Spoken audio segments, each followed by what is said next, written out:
गुरुर्ब्रह्मा गुरुर्विष्णुं गुरुर्देवो महेश्वरः गुरु साक्षात् परब्रह्म तस्मै श्री सद्गुरुवे नमः।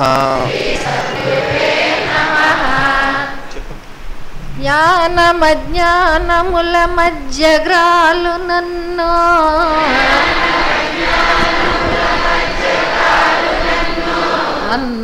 అన్నపానాలకై అంగలార్చు నన్ను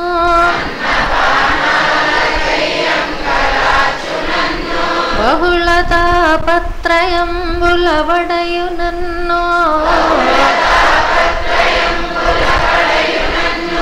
దుఃఖచితి కింధనంబునై దరలు నన్ను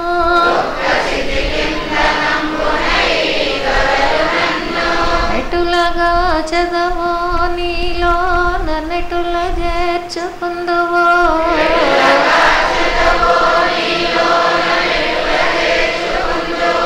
దేవా నేను నీ అందే భారమాని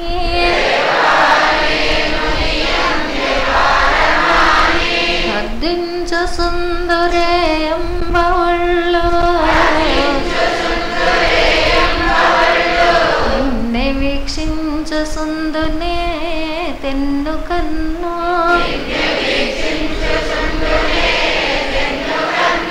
వలపి చూసిన నీరు పెతలియుచుండు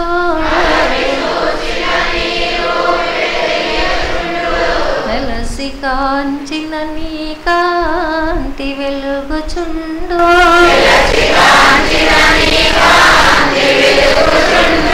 వెలసి చూసిన నీ పేర పలుకుచుండు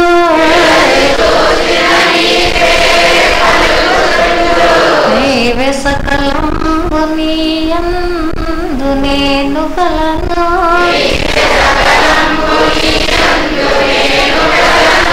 వెడల జాలని పాతాళ వీధులందు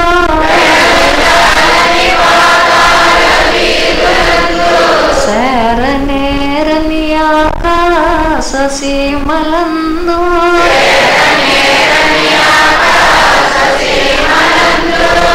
రాకనోపని జలధి గర్భములయందు నీవే ఉన్నావు నాయందు నీవు లేవే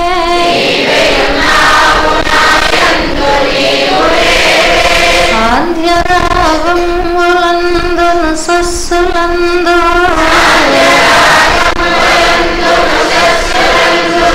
సలయంబుల ఎర్రని ప్రసవములను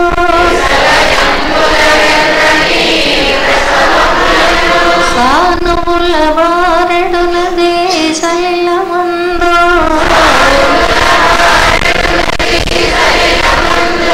రచునా గుండెలో నిరక్తమును పిండి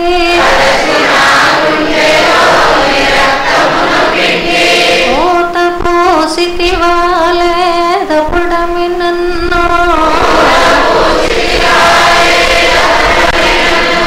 పెట్టు కష్టాలు నే లెక్క పెట్టు నడల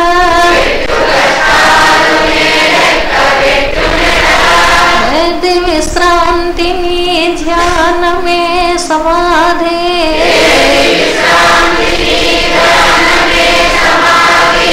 ఏది వ్యవధి నీ పూజ భీష్ట సిద్ధి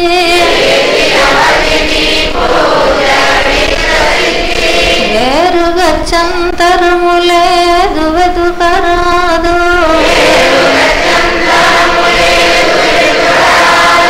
శాంతి గీతాలు పాడు శకుంతలములు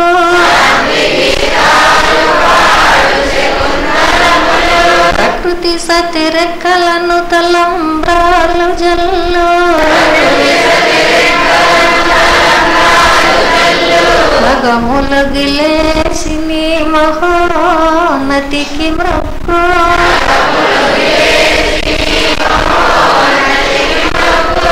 లోకాలని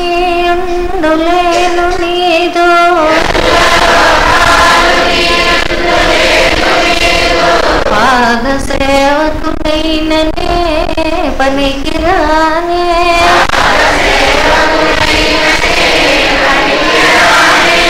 రసి కాపాడు మనుట కరకురానే చూడు మీ నన్నను తకు నోచుకొనలేదే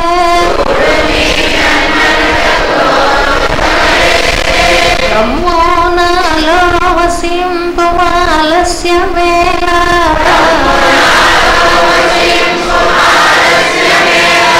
రమ్మో నా ఎట్ట ఎదుటకు హెమ్ములేలా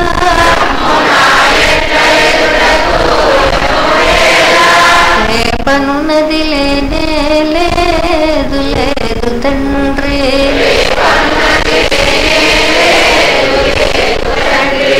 ఓం ఈశ్వర నీవు అనంతుడవు అనుపమానుడవు ఆకాశం వల్ల నిండి గాలి వలె వ్యాపించి భూమి వలె చరాచర భూతకోటిని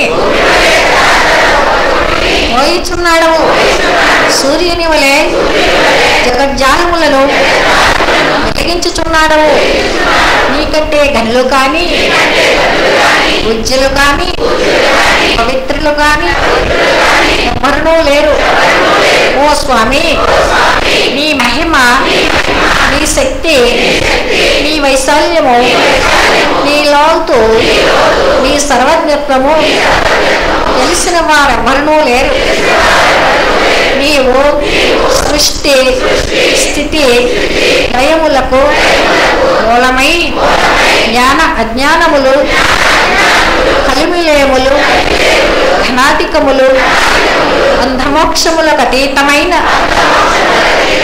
నీ నిజ తేజము వల్ల మానవ జీవకోటికి ఆధారభూతమై ఆశించుచున్నది ఓ స్వామి నిన్ను నమ్మిన వారు నశించరు నిన్ను ధ్యానించి వారికి దుఃఖములు లేవు నిన్ను మనస్సులో నుంచి వారికి భయము లేదు మేము పామరములము దీనులము ఇవే దిక్కని నమ్మిన భక్తులము మా భారము కన్నధారుని వలె నీపై వేసుకొని మమ్ము మాయ యందును పాపముల యందును హింసల యందును ఓనియక నీతో ప్రతిపాదకమైన మహావిశ్వమునందు సర్వదా నిలిపి నీ దయయను సర్వచేసనమున మమ్ము పునరుద్ధరించి మా కష్టములను తీర్చి మా అజ్ఞానమనే చీకటిని తొలగించి మా పొరపాట్ల నుంచి మమ్మన్ని విధాలా కాపాడి సంరక్షించుము తండ్రి నీవు కరుణాళుడవు దయాళుడవు దీన రక్షకుడవు దేవాది దేవుడవు సచ్చిదానంద స్వరూపుడవు ఈశ్వరుడవు నీకు మా నమస్సులగునగాక నమస్తే నమస్తే నమస్తే నమః సహస్రశీర్షం దేవం విశ్వాక్షం విశ్వసింభవం విశ్వం సద్గురుం దేవమక్షరం పరమం పదం విశ్వతా పరమం నిత్యం విశ్వం సద్గురుం హరిం విశ్వమే వేదం పురుషః సద్విశ్వముపజీవతి హరిం విశ్వస్సత్మే సర్వం శాశ్వతకం శివమర్చితం సద్గురు మహాజ్ఞేయం విశ్వాత్మానాం పరాయణం సద్గురు పరం జ్యోతిరాత్మా సద్గురు పరః సద్గురు పరం బ్రహ్మతత్వం సద్గురు పరః సద్గురు పరో జ్ఞాతాధ్యాత్మౌ సద్గురు పరః జగత్ సర్వం దృశ్యతే శ్రూయతే పివ అంతర్బహిర్జత సర్వం వ్యాప్యం సద్గురు స్థితః అనంతమవ్యయం కవిలం సముద్రయంతం విశ్వశంభవం పద్మకోశః ప్రతీకాసనం హృదయం చ ప్యదోముఖః అదో నిష్ట్యావిదస్య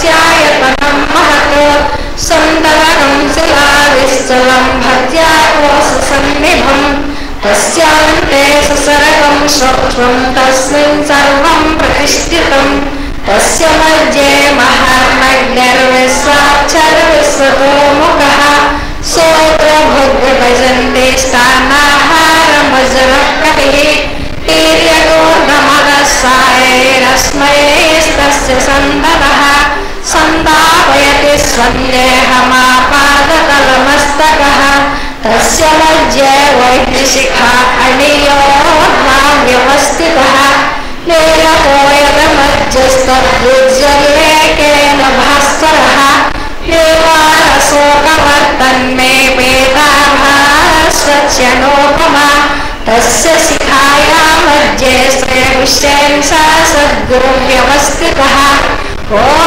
सब्रह्मा ॐ सशिवा ॐ सहरिचन्द्र श्रेविष्येन सा सद्गुरु परब्रह्मणोऽक्षरं परमेश्वरात् राजाधिराजाय प्रसमयसाहिने नमो वयं वै श्रवणाय कुर्महे समे कामान् कामकामाय मह्यं कामेश्वरो वै श्रवणो ददातु कुबेराय वै श्रवणाय महाराजाय नमः ॐ तद्ब्रह्मा ॐ तद्वायुः ॐ तदात्मा ॐ तत्सत्यं ॐ तत्सर्वं ॐ तत्पुरोर्नमः अन्तश्चरति भूतेषु गुहायाभिर्साभूतिश्च त्वं यज्ञस्त्वं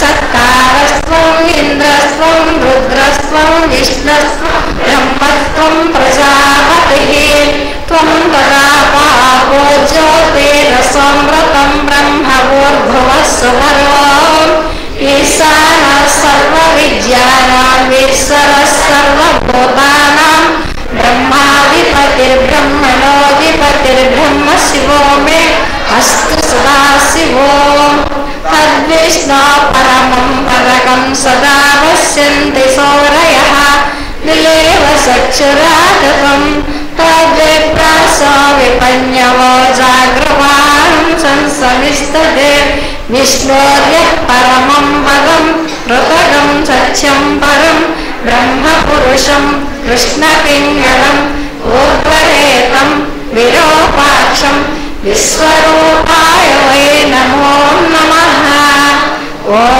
विराट्पुरुषाय विद्महे श्री उमर आलीशा सद्गुरुस्वरूपाय धीमहि तन्नो श्री उमर आलीशा सद्गुरु प्रचोदयात् ॐ विराट्पुरुषाय विद्महे श्री विष्णुशा सद्गुरुस्वरूपाय धीमहि तन्नो श्री विष्णुशा सद्गुरु प्रचोदयात् ॐ विराट्पुरुषाय विद्महे श्री मोह्यदिम्मानुषा सद्गुरुस्वरूपाय धीमहि तन्नो श्री मोह्यदिम्मानुषा सद्गुरु प्रचोदयात् आकाशात् पतितं तोयं यथा गच्छति सागरं सर्वदेव नमस्कारः श्री सद्गुरुमूर्तिं गच्छति ॐ शान्ति शान्ति शान्तिः సభ్యులందరూ కూడా ఎక్కడ వారు అక్కడే కూర్చోవలసిందిగా విజ్ఞప్తి. మీ యొక్క సెల్ ఫోన్స్ అన్ని కూడా స్విచ్ ఆఫ్ చేసుకోవాల్సిందిగా మనవి. అనుభవాలు చెప్పాలనుకున్న వారు వేదిక ఎడం భాగంలోకి వచ్చి కూర్చోవలసిందిగా విజ్ఞప్తి.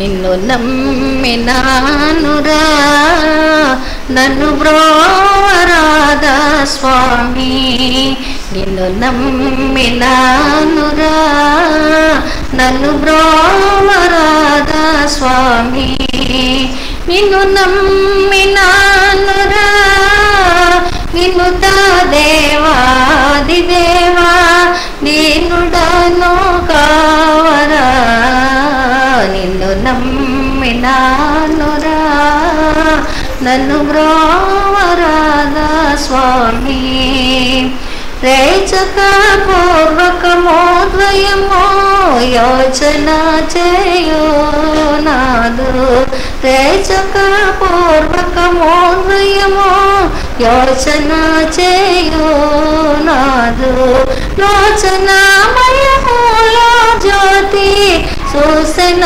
నీవేనురా నిన్ను నమ్మినానురా నన్ను బ్రోవరాధా స్వామి కుంభకస్థానమోనందు కుంభనంబైయున్న తత్సో కుంభకస్థానమోనందు గుంబనంబైయున్న తత్సో రంభదీప్తి దీపించుచున్నది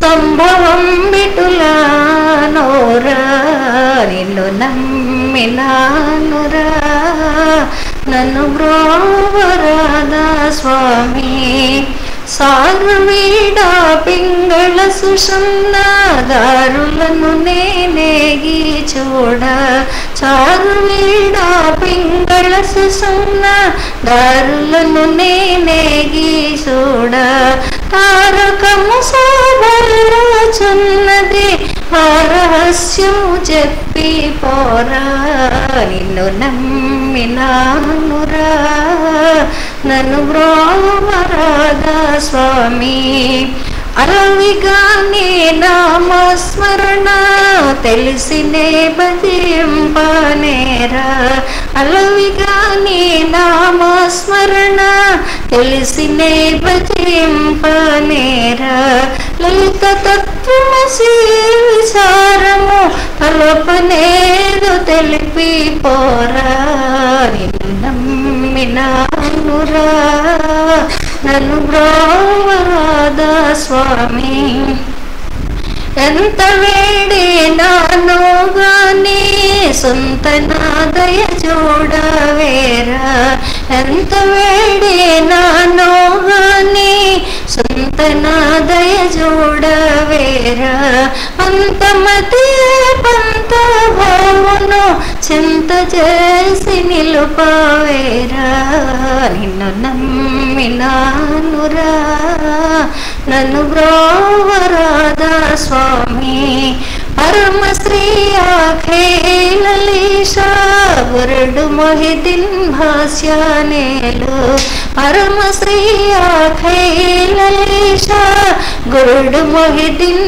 భాష్యానేలు మెరుగునను నా మరుగు విప్పి తెరవు చూపు కృపను గనరా నిన్ను నమ్మినానురా నన్ను బ్రోవరాధా స్వామి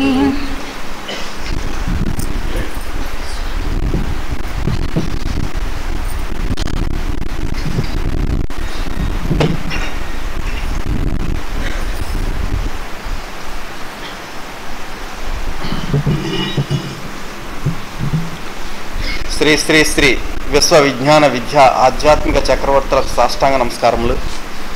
గురువారం సభా కార్యక్రమాన్ని ప్రత్యక్షంగాను పరోక్షంగాను వీక్షిస్తున్నటువంటి 50 మందికి కూడా నమస్కారం. ఈనాటి కార్యక్రమంలో ముందుగా శ్రీ సత్యనారాయణ మాస్టర్ సభను ఉద్దేశించి ప్రసంగిస్తారు.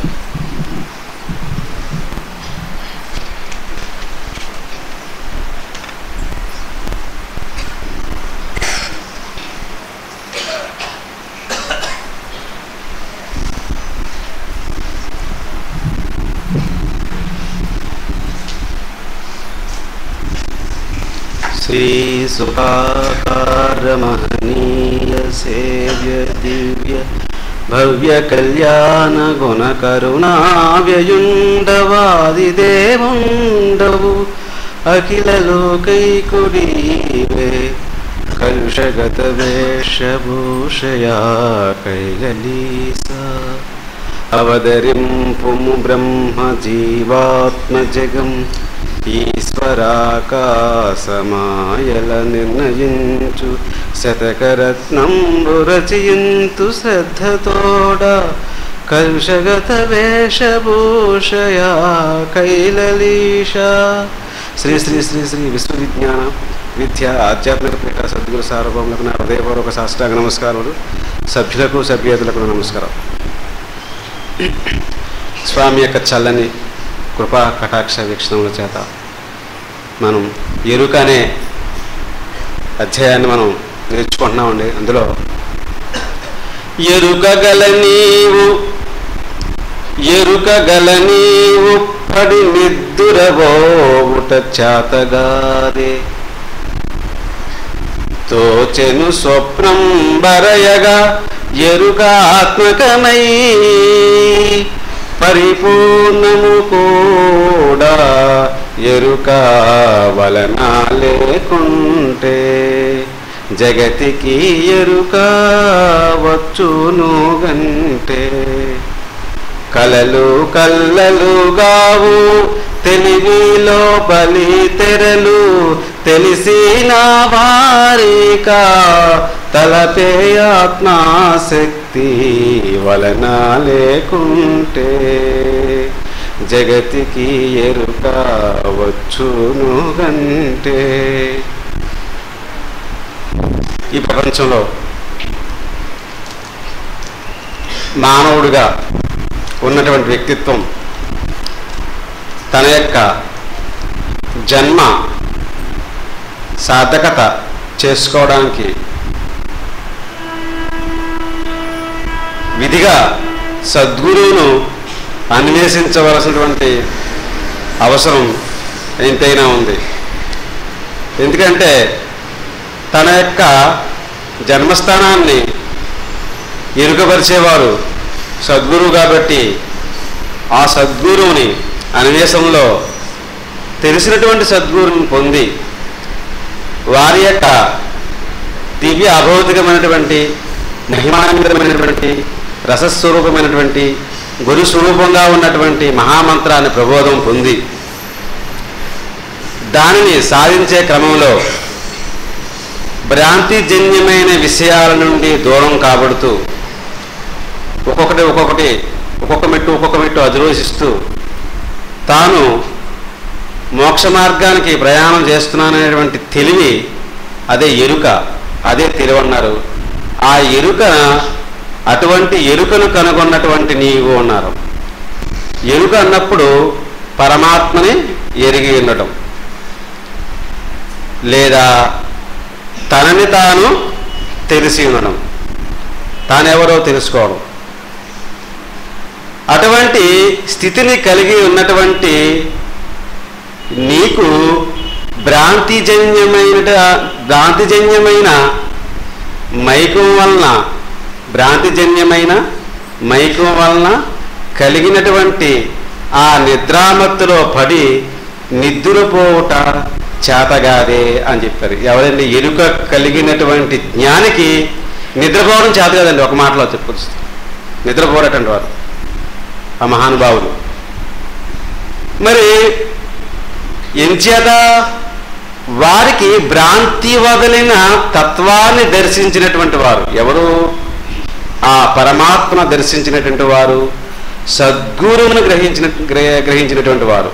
వారు భ్రాంతి వదలినటువంటి తత్వాన్ని దర్శించినటువంటి వారు లేదా మాయా నిద్ర తొలగించుకున్నటువంటి వారు. అటువంటి వారు యోగ నిద్రా స్థితిలో ఉంటారే తప్ప భ్రాంతిజన్యమైన నిద్రకు దానికి వారు గురి కారు అని చెప్తున్నారు స్వామి. ఒకవేళ ఏదైనా బడలిక చేత నిద్ర కలిగినప్పటికీ కూడా అది స్వప్నంగా మారిపోతుంది. ఎరుకగల నీవు నిద్రపోవుట చేతగాదే తోచెను స్వప్నం భరయగా. ఒకవేళ మరి ఆ నిద్ర కలిగినప్పటికి కూడా, భౌతికమైనటువంటి నిద్ర కలిగినప్పుడు కూడా అది స్వప్నంగా మారి తోచెను స్వప్నంబు అరయగా, ఆ స్వప్నం కలిగినట్లయితే, ఆ స్వప్నాన్ని పరిశీలించినట్లయితే ఇప్పుడు తాను ఎరుకలో ఉంటూ ఒకవేళ ఏదైనా కారణం చేత తనకు కానీ నిద్రగాని కలిగినట్లయితే అందులో కూడా స్వప్నంగా మారిపోతుందంటే, స్వప్నంగా మారిపోయి ఆ స్వప్నంలో ఎరుక ఎలా ఉంటుందా? ఎరుక ఆత్మకమే. ఆ ఎరుక అనేది ఆత్మస్వరూపంగా తాను స్వప్నావస్థలో కూడా నిద్రించుతున్నా, జాగ్రత్త అవస్థలో ఉన్నా, యోగ నిద్రాస్థితిలో ఉన్నా, సమాధి స్థితిలో ఉన్నప్పుడు కూడా ఎరుకను కలిగి ఉండడమే వారికి ఎరుక. అదే వారికి తెలుసట. పడి నిద్రపోవుట చేతగాదే. మరి స్వప్నావస్థలో మనకి ఏం కనిపిస్తుంది అంటే, మనకి అందరికీ తెలిసిన విషయం, మన శరీరం మనకే కనిపిస్తుంది. అదే దీనికి ఇంకొక రూపంగా ఉంది, అదే సూక్ష్మ శరీరం. అది ఈ భౌతిక జగత్తుకు అది భిన్నంగా ఉండి, సూక్ష్మ జగత్తులో అది మనకి అనుభవంలో భౌతిక జగత్తులో స్థూల శరీరంతో మనం ఏ విధంగా అయితే అనుభవిస్తున్నామో ఆ విధంగానే అనుభవిస్తున్నట్లు ఉన్నప్పటికీ కూడా, ఎలాగా గృహము, వస్తువాహనాలు, అలాగే భోజనాలు, రుచులు, అలాగే బంధుమిత్రాది యొక్క వ్యక్తుల యొక్క రూపాలు, ఇవన్నీ కూడా మనకి భౌతిక జగత్తులో చూస్తున్నట్లు మనం చూస్తూ ఉన్నప్పటికీ కూడా ఆ భౌతిక జగత్తులో స్థిరంగా ఉన్నట్లు సూక్ష్మ జగత్తులో అవి స్థిరంగా లేవని చెప్తున్నారు స్వామి సాధత్వంలో హుస్సేన్ సవార్.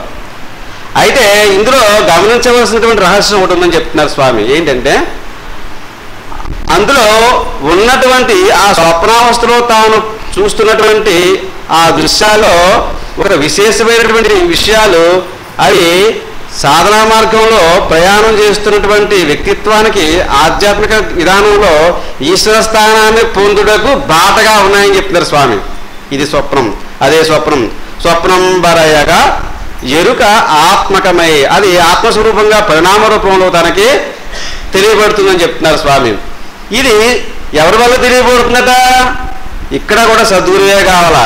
మనం ఎక్కడికి వెళ్ళినా సరే కానీ సద్గురు సహకారం లేకుండా ఒంటరిగా మనం ఎంతటి మహావిద్యనైనా సరే కానీ గురు సహాయం లేకుండా నేర్చుకోవడం అది జరిగిన పని, అది రాణించదనమాట అండి. అంచేత మనం ఎన్ని రకాలుగా ప్రయత్నం చేసినప్పటికీ కూడా సద్గురువు యొక్క సహకారం లేనిదే, ఇది సద్గురు సహకారం చేత మాత్రమే నేను ఈ స్వప్నావస్థల్లో ఈ యొక్క విధానంలో పరిణామ రూపంలోనే ఆత్మను నేను దర్శిస్తున్నానన్నటువంటి విధానం ఆ ఆత్మకి తాను కనుగొన్నటువంటి తాను చూస్తున్నటువంటి విధానంలో ఇది ఎవరి వల్ల జరుగుతుంది అనే విధానం తనకు సద్గురు వల్ల ఇది ఈ ఎరుకగా కాబడుతుందని చెప్పేసి మహారహస్యాన్ని ఆ ఎరిగినటువంటి ఆ వ్యక్తిత్వానికి తెలియబడుతున్నట్టండి.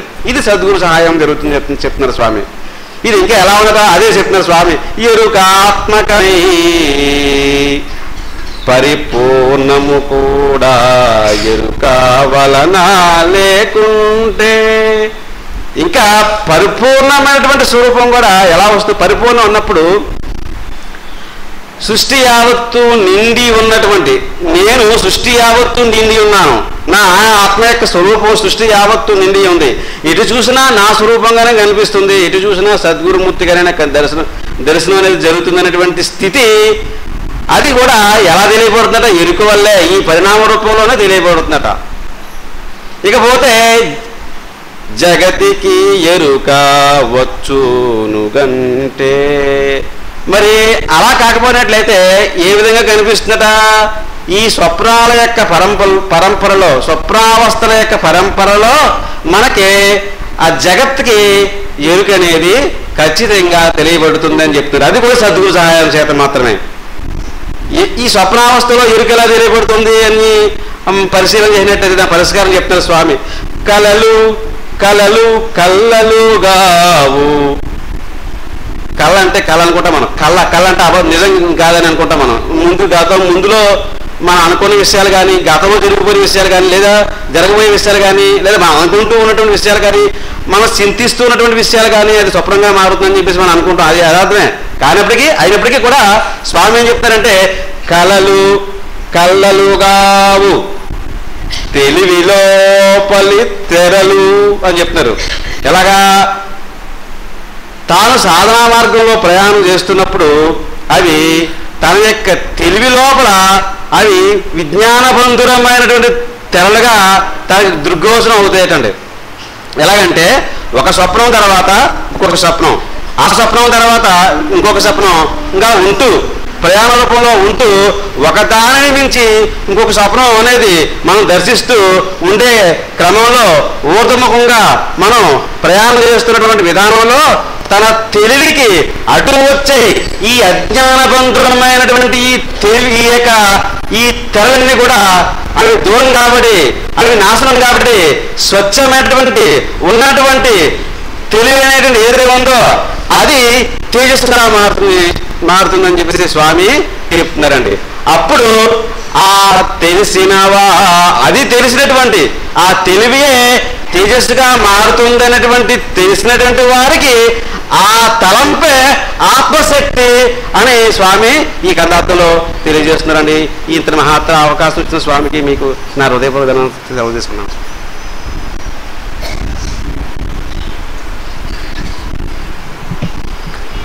ఎరుక అనేటువంటిది సద్గురు యొక్క కృపతో, సద్గురు యొక్క సహాయంతో జీవాత్మ పరమాత్మ స్వరూపంగా ఉంది అనే రహస్యాన్ని గ్రహించడమే ఎరుక అని చెప్పి చాలా చక్కగా తెలియజేస్తారు సత్యనారాయణ మాస్టర్. వారికి సభార్థం కృతజ్ఞతలు. ఇప్పుడు శాతత్వం నుండి కోమల్ గారు.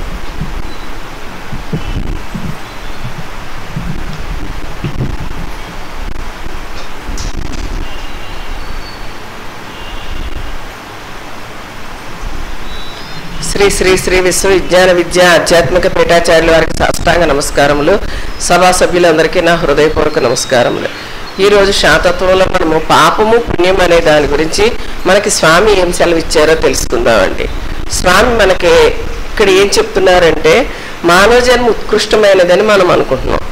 84 లక్షల జడజన్మలను క్షాళనం చేసుకున్న తర్వాత మానవ జన్మ అనేది మనకి సంప్రాప్తిస్తుంది. ఇది చాలా ఉత్కృష్టమైనది అనేటువంటి విషయం ఎలా సార్థకత పొందుతుందట, మానవుని యొక్క బుద్ధి వికాసము ప్రజ్వలిస్తుందటండి రకరకాల ఆలోచనలతోటి. ఆ బుద్ధి యొక్క వికాసంతో పాపము పుణ్యము ఇతని యొక్క ఆలోచన ఎక్కడికి వెళ్తుందట, స్వర్గం వరకు వెళ్తుందటండి.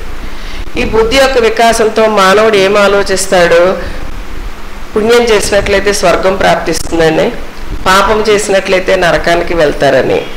కాబట్టి ఈ మానవుడు ఏం ఆలోచిస్తాడంటే ఎలాగైనా కాని కార్యాలు చేసైనా కానీ పుణ్యం సంపాదించాలని కోరుకుని, అయితే పుణ్యం సంపాదించాలంటే దేనికనమాట పుణ్యం అనేది స్వర్గానికి దారి చూపిస్తుంది, మరణానంతరం స్వర్గానికి వెళ్ళొచ్చు అనేటటువంటి ఒక స్వార్థపు ఆలోచనతోటి మానవుడు పుణ్యకార్యాలు చేయడానికి మొదలు పెడతాడు. అయితే అతను ఎట్లా చేస్తాడు, మొట్టమొదటిగా ఒక అనారోగ్యంతో ఉన్నటువంటి ఒక వ్యక్తికి సహాయం చేయడము, వికలాంగులకు సహాయం చేయడము, లేదంటే అన్నార్థులకు అన్నదానం చేయటము, ఇలాంటి పుణ్యకార్యాలు చేసినట్లయితే స్వర్గం సంప్రాప్తిస్తుంది. అనంతరం మరణానంతరము ఈ రంభ, ఊర్వశి, మేనక, తిలోత్తమ తదితరి దేవతాశ్రీలందరితోటి కూడా సంబంధం పెట్టుకోవచ్చు, సంపర్కం లభిస్తుంది, భోగభాగ్యాలు అనుభవించవచ్చు. ఇహంలో అష్టైశ్వర్యాలు భోగభాగ్యాలు, పరంలో స్వర్గం. ఇటువంటి స్వార్థంతో మనిషి ఈ పుణ్యకార్యాలు చేయడం అనేటువంటి జరుగుతుంది. స్వామి ఏం చెప్తున్నారంటే ఇది చాలా స్వార్థంతో కూడుకున్నటువంటి విషయం, ఇది ఏది కూడా పుణ్యం కాదని చెప్తున్నారు. ఎందుకన్నట్లయితే కనుక ముందు మన యొక్క ఆలోచనే స్వార్థపూరితంగా ఉంది. ఒక పుణ్యకార్యం చేస్తున్నంటే దాని నుండి ఫలితం మనం ఆశించడం అనేటువంటి జరుగుతుంది. ఒక అనారోగ్యంతో ఉన్న మనిషికి సహాయం చేసినప్పుడు మన యొక్క ఆలోచన ఏంటి, అటువంటి అనారోగ్యం మనకు ఎప్పుడూ రాకూడదని మనం కోరుకుంటాం. అదేవిధంగా ఒక అన్నార్థునికి భోజనం పెట్టించినప్పుడు మనం ఏమనుకుంటాం, ఇటువంటి క్షుద్బాధ మనకి రాకూడదు అనేటువంటి కోరిక మన దగ్గర ఉంటుంది. అదేవిధంగా ఒక అంగవైకల్యం కలిగిన వ్యక్తిని చూసి అతనికి మనం సహాయం చేసినప్పుడు మనం ఏమనుకుంటాం, ఇటువంటి అంగవైకల్యం మనకు ఎవరికి, మన కుటుంబ సభ్యులకు కానీ మనకు కానీ ఎటువంటి పరిస్థితుల్లోనూ రాకూడదు. ఇటువంటి స్వార్థపూరితమైన ఆలోచనే కాకుండా పుణ్యం సంపాదించి అష్టైశ్వర్యాలతో భోగభాగ్యాలతో ఈ జీవితాన్ని గడిపి మరణానంతరం స్వర్గాన్ని పొందాలని కోరుకోవడం జరుగుతుంది. ఇంకా కొంతమంది ముందుకు వెళ్ళి ఏం చేస్తారట, ఈ జన్మలో అంతవరకు తాము చేసిన పాపకార్యాలు ఏవైతే ఉన్నాయో పాపం చేసి అది తొలగించుకోవడానికి కొన్ని మార్గాలు అనమాట. అంటే ఇలా కొంతమంది ఏం చేస్తారు, ఈ పాప పంకిలం ఏదైతే ఉందో వాళ్ళ జీవితం లాంటిది దాన్ని ప్రక్షాళన చేసుకోవటానికి గుడులు కట్టించడం, మసీదులు కట్టించడం, కోవెలలు కట్టించడం చేస్తుంటారట. ఇది కూడా వాళ్ళు నిజంగా పుణ్యభావంతో కట్టిస్తే పర్వాలేదు, కానీ స్వార్థంగా వారి యొక్క పాపాన్ని ప్రక్షాళన చేసుకోవడానికి ఇటువంటి కార్యాలు చేసినప్పుడు ఇదేది పుణ్యం కిందకి రాదు, వీరెవరు పుణ్యాత్ములు కాదు అంటారు స్వామి. మనం అనుకుంటాం కొంతమందికి ఏదో దానం చేసి చాలా పుణ్యం గడించేసామని, ఇది ఏది పుణ్యకార్యం కింద, ఎందుకంటే అన్నిటిలోనూ మనకి స్వార్థం ఉంది. నిష్కామంగా మనం చేయటం లేదు, నిస్వార్థంగా మనం ఏది కూడా చేయట్లేదు. అయితే ఏది నిజమైనటువంటి పుణ్యకార్యము? స్వామి ఏం చెప్తున్నారంటే దీనికి, ఏ ఆత్మ అయితే ఈశ్వర సంభూతమైనటువంటి ఆ సృష్టి రసస్వరూపమైనటువంటి ఆ సృష్టి రహస్యాన్ని గ్రహిస్తుందో, ఏ ఆత్మ అయితే తనకు కలిగినటువంటి కష్ట నష్టాలు కానీ సుఖాలను కానీ సంతోషంతో సహనంతో బరాయిస్తుందో, ఆ ఎటువంటి వ్యక్తిత్వాన్ని మనం గ్రహించి అతను అన్నార్థుడా రోగా లేకపోతే వికలాంగుడు అనేటువంటి విషయాన్ని పట్టించుకోకుండా అక్కడ ఆ వ్యక్తికి ఆ నిస్వార్థుని ఆ సిద్ధి పొందినటువంటి ఆత్మ అటండి, అటువంటి ఆత్మ ఉన్నటువంటి ఆ చోట అతనికి సహాయం చేసినాడు, అది నిజమైనటువంటి పుణ్యం అవుతుందటండి. అక్కడ మనకి ఇటువంటి సహాయం చేసినప్పుడు ఆ వ్యక్తిత్వానికి ఎటువంటి స్వార్థం లేదు. అష్టైశ్వర్యాలు కోరుకునో లేదంటే భోగభాగ్యాలను ఆశించో స్వర్గాన్ని పొందుదామనో మనం చేసినటువంటి సహాయం కాదు. మనకు అక్కడ ఏంటంటే అది ఈశ్వర రసస్వరూపమైనటువంటి అమాయకమైనటువంటి ఆత్మ, అతనికి అవసరం ఉంది కాబట్టి మనం అక్కడ అతనికి దానం చేస్తున్నాం లేదా అతని మాత్రమే సహాయం చేస్తున్నాం. కాబట్టి అందులో స్వార్థం అనేటటువంటిది లేదు. ఎటువంటి విధానంలో మనం ఎవరైతే ఏ వ్యక్తి యొక్క ఏ వ్యక్తిత్వం అయితే నిజమైనటువంటి అవసరంలో ఉన్నవారికి నిష్కామంగా స్వార్థరహితంగా ఎటువంటి స్వలాభాపేక్షలు లేకుండా ఎవరైతే సహాయం చేస్తారో అది నిజమైన పుణ్యకార్యం కింద వస్తున్నట్టండి. అటువంటి వ్యక్తిని పుణ్యాత్మునిగా పొగుడుతూ తోటి వారు అతన్ని పొగడటం జరుగుతుంది. పుణ్యాత్ముడు మహానుభావుడు అని పొగుడుతారు. అయితే ఆ పొగిడినప్పుడు కూడా తబ్బిబ్బు పడిపోయి గర్వపడిపోకుండా ఎంతో గుంబనగా ఎవరైతే సహనంతో ఓర్పుతో గర్వం లేకుండా ఉంటారో వారే నిజమైనటువంటి పుణ్యాత్ములని స్వామి మనకి చెప్తున్నారు. అయితే పాపము, ఈ పాపం అనేది భయం మనకి. ఏమిటి పాపం చేస్తే నరకానికి వెళ్ళిపోతామని. పాపం మనకి చేసేస్తాము, పాపం చేసిన తర్వాత నరకానికి వెళ్ళిపోతాం అనేటటువంటి భయంతో మనము పాపం చేయటానికి భయపడతాం. ఎందుకని భయపడతాం అంటే నరకాన్ని సంప్రాప్తిస్తుంది. ఇంకా మనల్ని కొంతమంది ఎలా భయపెడతారట, ఈ జన్మలో మీరు పాపాలు చేసినట్లయితే మళ్ళీ కూడా మరో జన్మ ఎత్తి ఈ జన్మలో చేసిన పాపాలన్నిటికీ ఫలితం వచ్చే జన్మలో అనుభవిస్తారు, నికృష్టమైనటువంటి జీవితాన్ని గడుపుతారని చెప్తారు. ఇది కూడా భయపడిపోతాం. ఎవరైనా నికృష్టమైన జీవితాన్ని గడుపుతున్నాం అని చూసి వీడు పూర్వజన్మలో ఏం పాపాలు చేశాడో ఈ జన్మలో అనుభవిస్తున్నాడు అంటారు కదా. అంటే ఏంటి, ఈ జన్మలోని అకౌంట్ ఇంకా వచ్చే జన్మలో కూడా సెటిల్ చేసుకుంటాం అనేటువంటి భావం మన దగ్గర ఉంటుంది. అలా మనం భయపెట్టడం జరుగుతుంది. ఎందుకంటే అలాగైనా పాపాలు చేయడం ఆపుతామని. ఈ జన్మలో చేసిన పాపాలు ఈ జన్మలోనే కాకుండా వచ్చే జన్మలో కూడా వీడి తాలూకు ఫలితాలు అనిపించి నికృష్టమైనటువంటి జీవితాన్ని గడపడం జరుగుతుందని చెప్పేసి మానవుడు తలపోయటం జరుగుతుంది.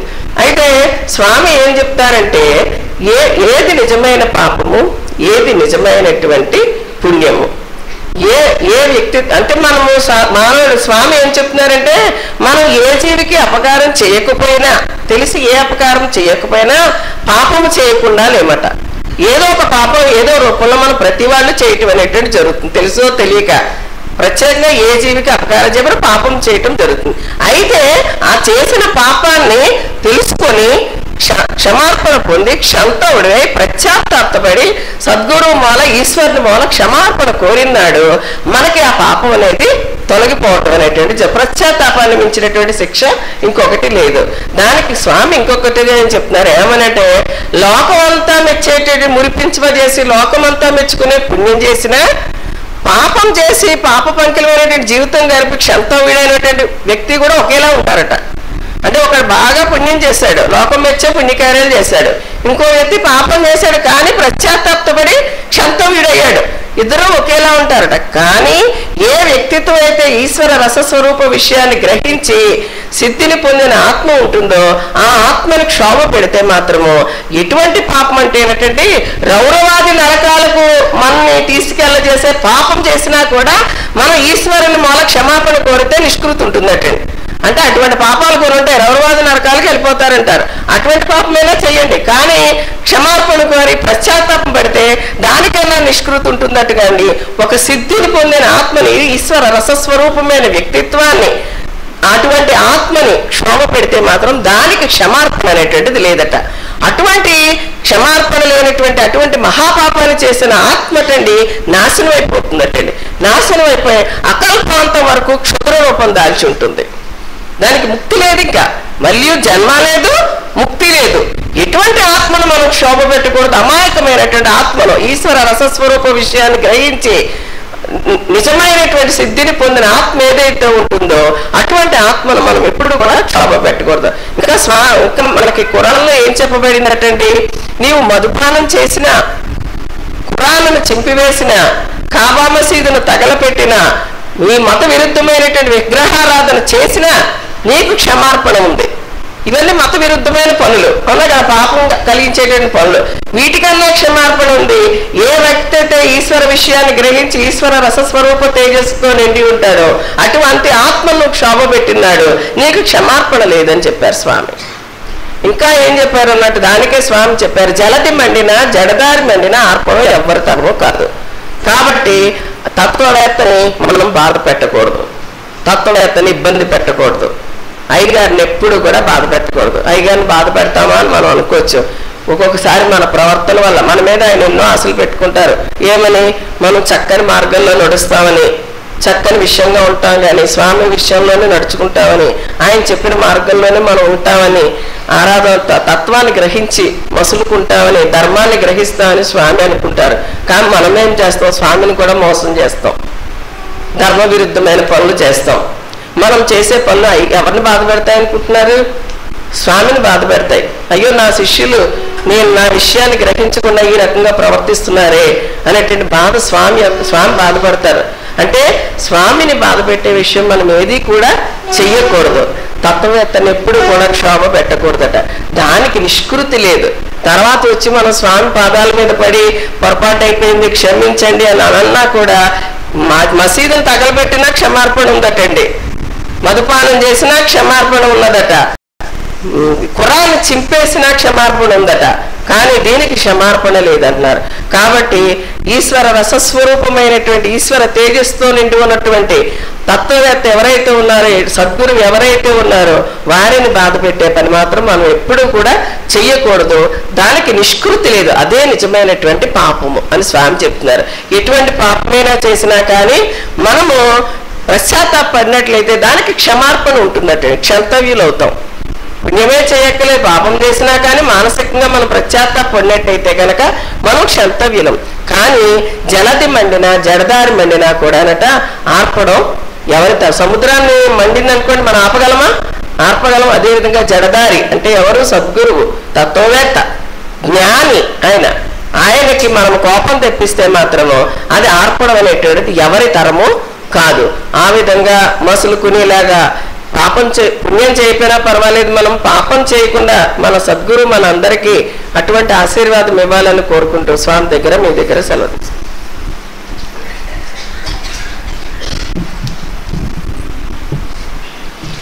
ఏది పాపం ఏది పుణ్యం అనేటువంటిది చాలా సవివరంగా చెప్తూ ఈశ్వర రసస్వరూపమైనటువంటి సద్గురు స్వరూపాన్ని ఎప్పుడు కూడా శోభ పెట్టకూడదు, అంతకన్నా మహాపాపం ఏది కూడా ఉండదు, దానికి క్షంతవ్యం కాదు అనేటువంటి విషయాన్ని చాలా చక్కగా చెప్పారు. అంచేత అటువంటి విధానంలో మరెవరు కూడా మసులుకోకూడదు. చక్కగా స్వామి యొక్క మహామంత్రాన్ని చదువుకుంటూ ఆత్మజ్ఞాన మార్గంలో, త్యాగ మార్గంలో మనం నడుచుకున్నప్పుడు స్వామి యొక్క ఆశీస్సు ఎప్పుడు కూడా మన మీద ప్రసరింపబడుతుంది. చక్కటి విషయం చెప్పినటువంటి కోమల గారికి సభ తరఫున అభినందనలు. Anjana Parvati, doctor of Shiva.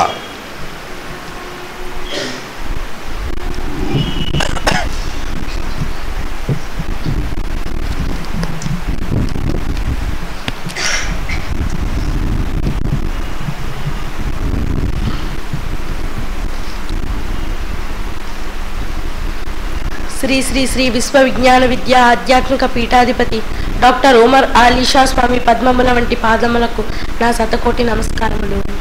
గురువారం సభను ప్రత్యక్షంగాను పరోక్షంగాను వీక్షిస్తున్న 50 మంది సభా సభ్యులకు నా నమస్సుమాంజలి. ఈరోజు నేను స్వామి అనుగ్రహంతో ఒక చిన్న కథ చెప్తాను. ఒక ఊరిలో సోమయ్య అనే రైతు ఉండేవాడు. అతనికి ఒక కుమారుడు జన్మించాడు. అతని పేరు రామయ్య. ఆ కుమారునికి సోమయ్య రోజు కూడా ఎన్నో నీతిపరమైన కథలు రాత్రి పడుకునే ముందు చెప్పేవాడు. వాటి ప్రభావం అతనిపై ఎక్కువగా ఉండేది. ఇలా ఉండగా ఒక రోజున ఆయన కుమారునికి దేవుడు భగవంతుడు ఈ సృష్టి నిండా ఉన్నాడు అని చెప్పి మన అందరికీ తెలిసిన భక్త ప్రహ్లాదుని కథ ఉదాహరణగా చెప్తాడు. అతని ప్రభావం అతనిపై ఎక్కువగా పడింది. ఇలా ఉండగా ఆ ఊరిలో ఒక కరువు వచ్చింది. పంటలు ఏమీ పండలేదు. అప్పుడు సోమయ్య తన కుమారుని తీసుకుని పక్క ఊరికి వెళ్తాడు. పక్క ఊరిలో వెళ్ళిన అతనికి తిండి ఏమీ దొరకలేదు. అప్పుడు అతను దొంగతనం చేయాలనుకుని పంటలను దొంగలిస్తాడు. అతని కుమారుని కాపలాగా పెట్టి, నేను పంటలు దొంగిలిస్తాను, ఎవరైనా వస్తే నాకు చెప్పు అని అంటాడు. అలా పంటలు దొంగలిస్తుంటే అతని కుమారుడు పిలిచి, నాన్న ఒకరు చూస్తున్నారు అంటాడు. ఎవరు అని ప్రశ్నిస్తే, నువ్వే చెప్పావు కదా ఈ సృష్టి అంతా భగవంతుడు నిండి ఉన్నాడని, అలా నువ్వు దొంగతనం చేసేటప్పుడు ఆ భగవంతుడు నిన్ను చూడ్డా అని ప్రశ్నిస్తాడు. ఈ కథలో నీతి ఏమిటంటే, ఈ సృష్టిలో ప్రతి అణువులోనూ కూడా భగవంతుడు నిండి ఉన్నాడు. మనం చేసే ప్రతి పనిని కూడా ఆయన గమనిస్తూ ఉంటాడు. ఆయనకి తెలియకుండా మనం ఏదైనా చేయాలనుకున్నా ఆయన చూపు దాని మీద ఉంటుంది. కాబట్టి మనమందరం కూడా మన కర్తవ్యాన్ని ఎంతో సక్రమంగా నిర్వర్తించాలి. అప్పుడే దానికి తగిన ప్రతిఫలం మనకు ఆయన అందిస్తారు. ఉదాహరణగా మనకు మహాసభలు వస్తున్నాయి. అప్పుడు ఒక్కొక్కరికి కూడా ఒక్కొక్క పనిని స్వామి ఇస్తారు. దాన్ని మనం ఎంతో భక్తి శ్రద్ధలతో సక్రమంగా నిర్వర్తించాలి. అప్పుడే ఆయన ఆశీర్వాదం మనకి లభిస్తుంది. యద్భావం తద్భవతి. మన భావం పరిశుద్ధంగా ఉండాలి. ఈ అవకాశాన్ని ఇచ్చిన సద్గురువులకు నా నమస్కారం.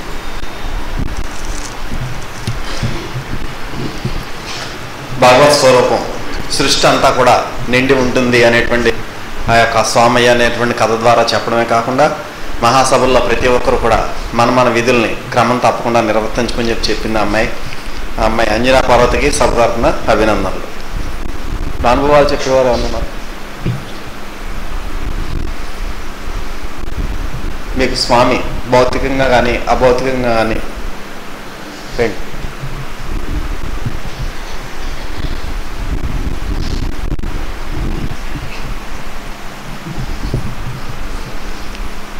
శ్రీ విశ్వవిజ్ఞాన విద్య ఆధ్యాత్మిక పీఠాధిపతులు డాక్టర్ ఉమరాల్ షా సద్గురువర్యులకు నా నమస్కారములు. సభ్యులకు సభ్యేతరులకు అందరికీ కూడా నా నమస్కారములు. మనం భౌతిక అనుభవాలు చెప్పుకుంటాం. ఆధ్యాత్మిక అనుభవం అంటే రెండు రకాల అనుభవాలు ఉంటాయండి. ఒకటి భౌతికంగా మనం పొందేటువంటి లాభాలు, మన స్వామి ద్వారా పొందేటువంటి ఏదైనా మంచి విషయాలు మనం అనుకుంటాం, అది భౌతికంగా వచ్చే విషయం. మనం అభౌతిక విషయం కూడా ఒకటి ఉంటుంది. అదంటే ఏంటి అంటే, మనం పీఠంలోకి వచ్చాము, ఈ పీఠం ద్వారా స్వామి ఏం చెప్తున్నారు, మనం ఏం గ్రహిస్తున్నాం అనేది అభౌతికంగా మనకు ఉండేటువంటి విషయం. మనం భౌతికంగా మనం అన్నీ జరిగాయి, మనకు కావాల్సినవన్నీ స్వామి ఇచ్చారు. దానివల్ల మనకి జ్ఞానం వచ్చిందా, లేదంటే దానివల్ల మన ముక్తి వస్తుందా అంటే మనం ఒకసారి ప్రశ్నించుకోవాలి. మనం ఈరోజు చదువు కావాలని అడిగే ఇచ్చారు, లేదంటే ఇంకేదో కావాలంటే ఇచ్చారు, ఇల్లు కట్టుకోవాలండి అంటే స్వామి ఇచ్చారు.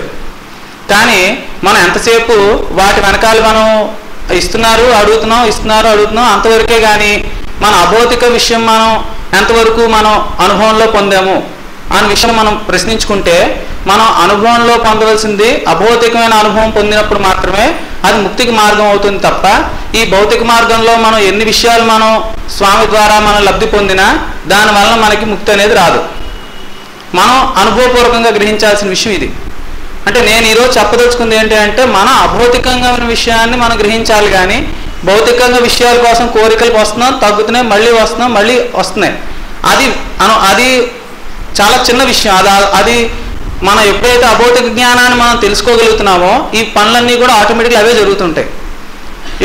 ఆ విధానాల్లో మనం గ్రహించిన విషయం ఏంటి అంటే, సద్గురు అనే విషయం మనం ఆలోచిస్తే, సద్గురు అంటే ఎవరు అంటే ఆ పరబ్రహ్మ స్వరూపం, మహాపరబ్రహ్మ స్వరూపమే సద్గురు రూపంలో మనం ఇక్కడ చూస్తున్నాం. అంటే ఆ మహాపరబ్రహ్మ స్వరూపానికి ఒక రూపాన్ని మనం ఇచ్చి ఒక నిష్పత్తిలో మనం కనుక నిబిడ్చి పెడితే అది ఎవరు అవుతారు అంటే సద్గురువే అవుతారు. ఇంకోటి ఎవరు అంటే ఆ మహాపరబ్రహ్మ స్వరూపానికి సద్గురువుకి తేడా ఏమీ లేదు, ఇద్దరు ఒకటే.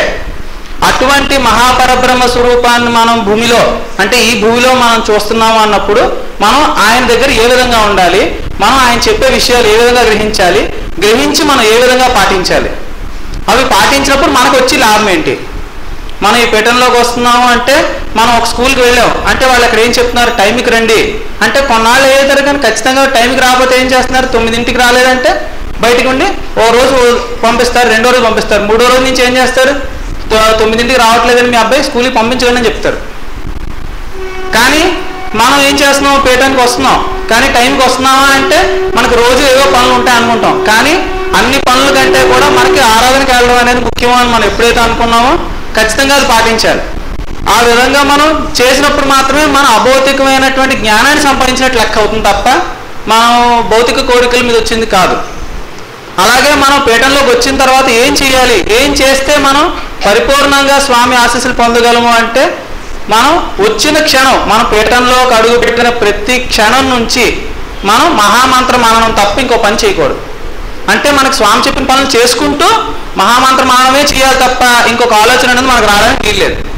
అలా వచ్చింది అంటే మనకు వచ్చిన సమయాన్ని మనం సద్వినియోగపరచుకోవట్లేదు, మనకు వచ్చిన అవకాశాన్ని కాలాన్ని మనం సద్వినియోగపరచుకోవట్లేదని అర్థం.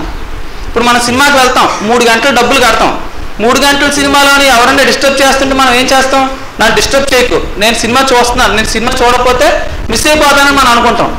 కానీ మనం ఏం చేస్తున్నాం, పిఠాపురం వస్తున్నాం, ఎంతో కష్టపడి ఎంతో డబ్బులు వెచ్చించి ఎంతో మనకున్న పనులన్నీ పక్కన పెట్టుకుని ఎందుకు వస్తున్నాం, స్వామి ఆశీస్ కోసం వస్తున్నాం. పిఠాపురం వచ్చిన తర్వాత మనం ఏం చేస్తున్నాం, స్వామి కోసం దండం పెట్టుకుంటున్నాం, మనం పక్క వాళ్ళతో కబుర్లు చెప్పుకోవడం లేదా ఇంకేదో పనులు చూసుకోవడం బయటకు వెళ్ళిపోవడం చేస్తున్నాం. కానీ మనం వచ్చిన సమయాన్ని సద్వినియోగపరుచుకుంటున్నామా పూర్తిగా అంటే అది మనం ఒకసారి ఆలోచించుకుంటే మనం సద్వినియోగపరచుకోవట్లేదని చెప్పాల్సి వస్తుంది. ఎందుకంటే వచ్చిన ప్రతి సభ్యుడు కూడా నేను స్వామి యొక్క మంత్రాన్ని పరిపూర్ణంగా ఈ వచ్చిన ప్రతి క్షణాల్లోని నేను చదువుకుంటున్నానా లేదా, ఇంకా నేను ఏ విధంగా స్వామికి సేవ చేయగలను, లేదా పీఠానికి ఏ విధంగా సేవ చేయగలను, లేదా తోటి వారికి ఏ విధంగా నేను సహాయపడగలను అని మనం కనుక వచ్చిన ఒక్కరోజు కూడా మనం చేయగలిగితే అప్పుడు మనలో ఒక పరివర్తన మొదలవుతుంది, అంటే ఒక మార్పు మొదలవుతుంది. ఆ మార్పే మనం జ్ఞానం అంటాం. జ్ఞానం అంటే వేరే విధంగా ఏమీ కాదండి, మనలో వచ్చిన మార్పునే జ్ఞానము అంటాం. అందుకని మనకి ఎప్పుడైతే జ్ఞానం పెంపొందింపబడిందో అప్పుడు స్వామి చెప్పే విషయం కూడా మనకు చాలా క్లియర్గా అర్థమవుతుంది. ఎందుకు స్వామి ఈ విధంగా చెప్తున్నారు అనే విషయం మనకు క్లారిటీ అర్థం అవ్వాలి అంటే మనకి జ్ఞానం పెంపొందింపాలంటే స్వామి ఏం చెప్తున్నారో చేయాలి, ఒకటే చేయడం మొదలుపెట్టాలి. అంటే ఈరోజు నేను చెప్పినవన్నీ పూర్తిగా నేను చేసేస్తున్నాను మీరు అనుకోవచ్చు, కానీ ఈరోజు మనం మొదలు పెడితే కొంత టైం పడుతుంది మారడానికి. మనిషి అనేవాడు ఈరోజే మారిపోవాలి కదా, కొంత టైం పడుతుంది. కానీ మనం చెప్పిన ప్రతి వాక్యాన్ని మనం ఈరోజు స్వామి చెప్పారు ఒక వాక్యం, ఈ వాక్యాన్ని మనం ఈ రోజు నుంచి అవలంబించడం మొదలెడితే కొన్నాళ్ళు పడుతుంది కదా సహనం. ఇప్పుడు కొంతమంది ఏం చెప్తారు, స్వామి వాలంటీర్లు చెప్తారు ఎవరు కూడా గసరద్దు నిదానంగా చెప్పండి అని చెప్తారు. ఒకసారి మనం గసరచ్చు, కానీ మన స్వామి చెప్పిన మాట గుర్తుపెట్టుకోవాలి, నిదానంగా చెప్పాలి మనం ఎప్పుడైతే మన మనసులో మననం చేసుకుంటున్నామో అది 1 సంవత్సరం 2 సంవత్సరాలు మనకు అలవాటు వెళ్ళిపోతుంది. ఇంకొక తిప్పిన మనల్ని మనం నిదానంగానే చెప్పడం మొదలెడతాం. అటువంటి విధానంలో మనం ఆధ్యాత్మిక అనుభవాన్ని ఆధ్యాత్మిక విధానంలో మనం ప్రయాణం చేయడం మొదలు పెట్టాలి. అలాగే మన మహాసభలు వస్తున్నాయి. ఇప్పుడు ఇంతకు పాప చెప్పింది స్వామి ఎక్కడైనా తోస్తున్నారు అంటే స్వామి సర్వాంతర్యామి అనే విషయం మనం నమ్ముతున్నామా లేదా, స్వామి భగవంతుడని మనం నమ్మినప్పుడు స్వామి ఎక్కడైనా ఉన్నారా లేదా, ఇక్కడ ఉన్నారు, అమెరికాలో ఉన్న వాళ్ళు కూడా స్వామి అని దండం పెట్టుకుంటే వాళ్ళకి అక్కడ ఫలితం వస్తుంది. అంటే స్వామి అక్కడ లేరా, అక్కడ ఉన్నారు. అమెరికాలోనే ఉన్నప్పుడు ఇక్కడ పీఠంలో ఎక్కడ పడితే అక్కడ లేరా, ఎక్కడ పడితే అక్కడ ఉన్నప్పుడు మనం చేసే పనిని ప్రతిదీ స్వామి చూస్తున్నారా లేదా అని మనం ఒకసారి మనం విమర్శించుకుంటే స్వామి ఎదురుగుండా మనం ఒకలా ప్రవర్తిస్తున్నాం, స్వామి లేకపోతే ఒకలా ప్రవర్తిస్తున్నాం. స్వామి ఎదురుగుండా వాలంటీర్ ఏం చెప్తాడు, నెమ్మదిగా వెళ్ళి ఇలా వెళ్ళని చెప్తాడు, అదే బయట అయితే గట్టిగా మాట్లాడుతున్నాడు. ఎందుకు అలాగా అంటే మనలో ఆ పరివర్తన ఇంకా మొదలవలేదు. మనం స్వామి అన్ని చోట్ల ఉన్నాడు అనేటువంటి విషయాన్ని మన మనసుకు అత్తుకునే విధంగా మనం ప్రవర్తించట్లేదు. మన మనసుకు అత్తుకున్న రోజుని మనం ఆ విధంగానే ప్రవర్తిస్తాం. అలా ఎప్పుడైతే మనం ప్రవర్తించడం మొదలెట్టమో అదే మనలో వచ్చినటువంటి మార్పు. స్వామి కోరుకునేది అదే. మన స్వామి ఏం చెప్తున్నారు, మీరు ఆ విధంగా ఎప్పుడైతే మారారో అప్పుడు మీ జ్ఞానం అనేది పరిపూర్ణంగా అర్థమవుతుంది. ఎప్పుడైతే జ్ఞానం మీకు వచ్చిందో ముక్తి మార్గం సులువైపోతుంది అని చెప్తున్నారు. సో ఈ విధంగా ప్రతి ఒక్కళ్ళు కూడా ఆధ్యాత్మిక అనుభవాన్ని కూడా మనం పెంపొందించుకున్నప్పుడు మాత్రమే ముక్తి మార్గం అలవడుతుంది. ఈ విషయాన్ని అందరూ గ్రహించవలసిందిగా కోరుకుంటున్నాను.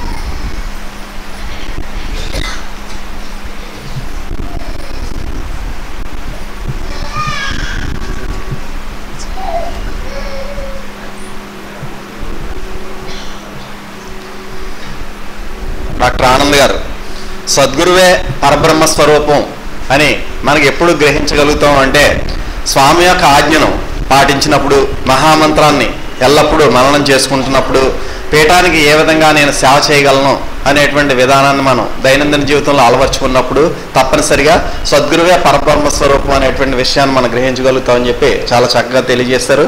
వారికి శబ్దాత్మక కృతజ్ఞతలు. మరొకరు ఏమన్నా అనుభవం ఉన్నారా బాబు?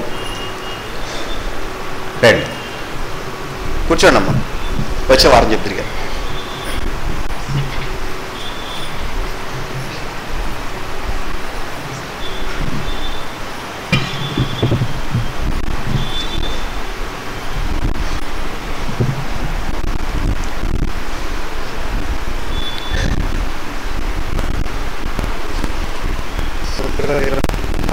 నమస్కారం. సభ్యులకు సభ్యతలందరికీ నమస్కారం. ఈ పీఠంతో మాకున్న బాంధవ్యం అనే శేష గారి రాసిన దానికి నాకు జరిగిన అనుభవం చెప్తానండి.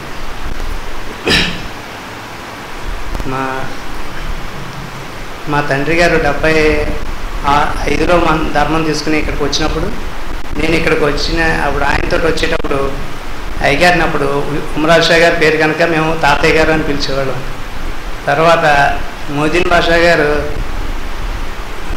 గురుగారు అయ్యగారుగా ఉన్నప్పుడు ఈయన మేము అన్నయ్య గారు అని పిలిచేవాళ్ళం.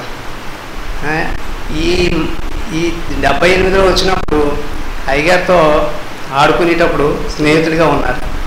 అంటే బంధుత్వంలో అన్నీ మాతోటి అన్ని వరుసలో ఈయనతో మేము అనుభవించాం. ఇది కాకుండా మా నాన్నగారు ఆశ్రమం కట్టాలని కోరిక ఆయన మమ్మల్ని అడిగారు. అయితే ఇది కొడుకుగా మా బాధ్యత. అయితే ఈ బాధ్యతను తీర్చేటప్పుడు కొడుకుగా ఆయన పూర్తిగా బాధ్యత తీసుకుని అయ్యగారు ఈ ఎలాంటిదంటే ఒక ఇంద్రభవనంలా కట్టించారు. మా స్తోమత మేము ఒకవేళ నిజంగా మా తండ్రి కోరిక తీర్చాలి అనుకుంటే ఏదో ఒక షెడ్ లాగో ఒక చిన్న పాకలాగో వేయగలిగేవాళ్ళం. కానీ ఆయన కోరికని ఒక కొడుకుగా ఎలా తీర్చాలని ఆయన తాపత్రయం పడి పూర్తి చేశారు దాన్ని. ఇలాగా ఏంటంటే ఇది మన రాజమండ్రి సభలో బౌద్ధులు వచ్చినప్పుడు చెప్పారు ఒకసారి, బుద్ధుడి పేరు తథాగతుడు అని. ఎందుకు తథాగతుడు అంటే ఏది చెప్తారో అదే ఆచరిస్తారు. అది అందుకని బుద్ధుడిని తథాగతుడు అన్నారు. అది మన గురువులు చూసినప్పుడు ఉమరాజ్ షా గారు చెప్పారు, మీరందరూ ఈ సభ్యులే నాకు బంధువులు, స్నేహితులు, చుట్టాలు అని. అదే ఆ పరంపరని హుస్సేన్ షా గారు మళ్ళీ బాంధవ్యంలో చెప్పారు. ఈయన మహానుభావుడు మనకి ఆచరించి మాకు చూపించారు. అయ్యా, ఇటువంటి సదావకాశాన్ని ఇచ్చిన సద్గురు గారికి సపోర్ట్ నమస్కారం.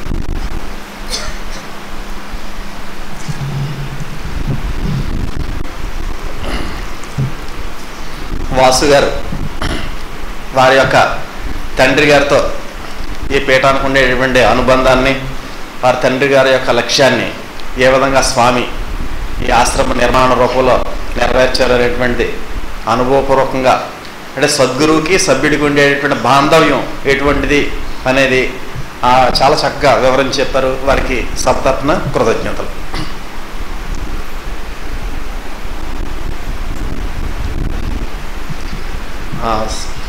నరసింహరాజు గారు రైట్.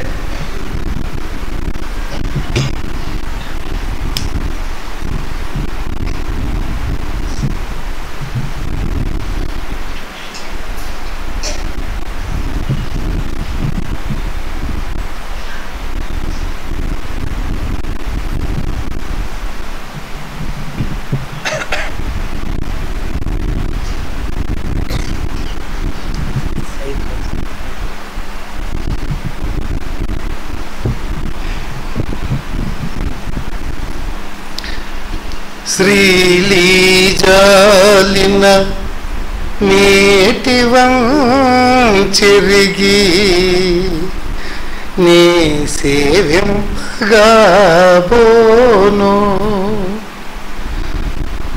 శ్రీలీజాలిన మేటివం చెరిగి నీ సేవ్యంగాబోను. శ్రీలంకై కొన నుంచి కుంటినై అర్థ్యంపంగ రాలేదు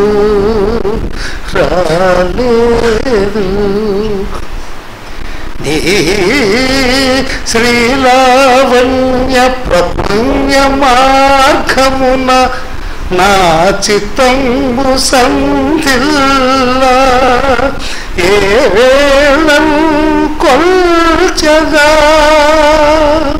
ఏ వేళం కొల్చగా భక్తి పూర్ణమతినై విశ్వజ్ఞా ఓ విశ్వజ్ఞా సద్గురు ప్రభో సద్గురు ప్రభో చీకటియుల్ పవళ్ళనెటు చేతులు చాచి రసస్వరూప విద్యా కలశంపుతో అమృతధానమనర్చెడు యజ్ఞాదీక్ష నానాకలుషాపహంబై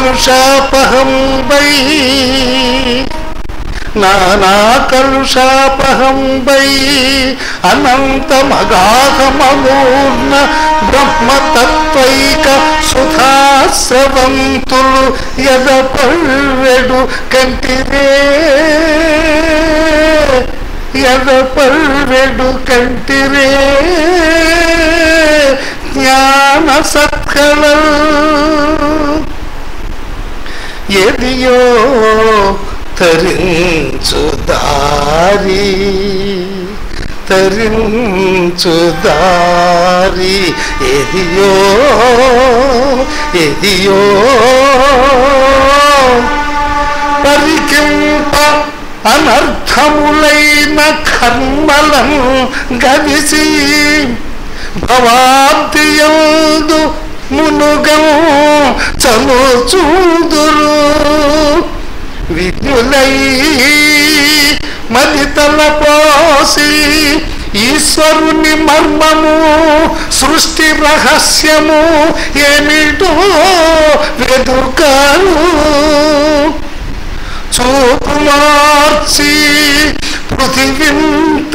పృథివింతలమోపిన తెల్లమౌ కదా పృథివిన్ తలమోపిన తెల్లమౌ కదా ఆ నిరవధ్యమై చదరనట్టి మహామహనీయ తత్వ విజ్ఞానము సూక్ష్మ మార్గమున కాంచగవచ్చు దానికి ఎన్ని నాళ్ళవునని లెక్కలేదు దానికి ఇన్ని నాళ్ళవునని లెక్కలేదు హృదయంబు పవిత్రత చెందేనేని సోపానము లెక్కినట్లు భవబంధము వాయుదురు ఒక పెట్టునం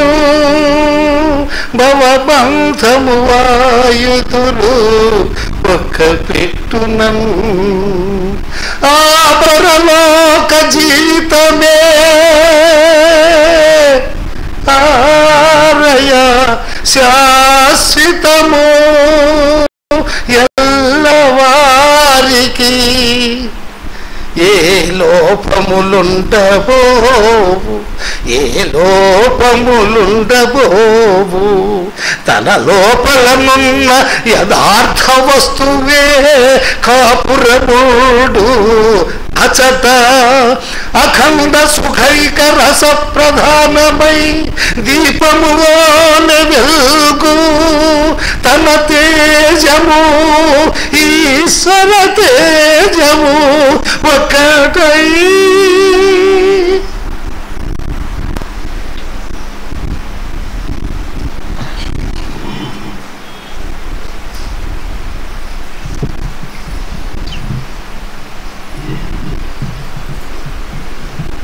స్వామి యొక్క సందేశాన్ని అందరూ కూడా అత్యంత భక్తి శ్రద్ధలతో వినాల్సిందిగా మనవి.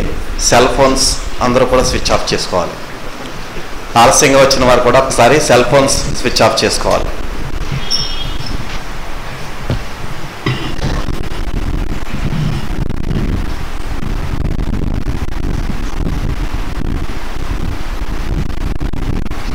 శ్రీ విశ్వవిజ్ఞాన విద్యా ఆధ్యాత్మిక పీఠ సభ్యులకు సభ్యతలకు అంతర్జాలం ద్వారా వీక్షిస్తున్నటువంటి సభ్యులకు నా హృదయపూర్వ మనస్సు వాంఛలు. శ్రీ విశ్వవిజ్ఞాన విద్యా ఆధ్యాత్మిక పీఠ యొక్క తత్వము మనలో ఉండేటువంటి జడత్వాన్ని తొలగించి ఈశ్వరత్వాన్ని ఆధ్యాత్మిక మార్గంలో పయనింపజేసేటువంటి ఆర్థిక మార్గము శ్రీ విశ్వవిజ్ఞాన విద్యా ఆధ్యాత్మిక పీఠం యొక్క తత్వము. ఆ పరలోక జీవితమే శాశ్వతంగా వారికి తన లోపల ఉన్న యథార్థ వస్తువే అచ్చట కాపురం ఉండును అనేటువంటి పద్యాన్ని ఇప్పుడే మనం వచ్చే చదివారు. అంటే మనలో ఒక యథార్థమైనటువంటి వస్తువు అది ఏది అన్నప్పుడు స్వరూపమైనటువంటి ఒక ఉత్కృష్టమైనటువంటి శక్తి మనలో నిండి ఉన్నది. అది ఈశ్వరాడు అని చెప్పబడుతుంది. ఆ ఈశ్వరాడు ఏ విధంగా ఈ యొక్క మానవుల్లో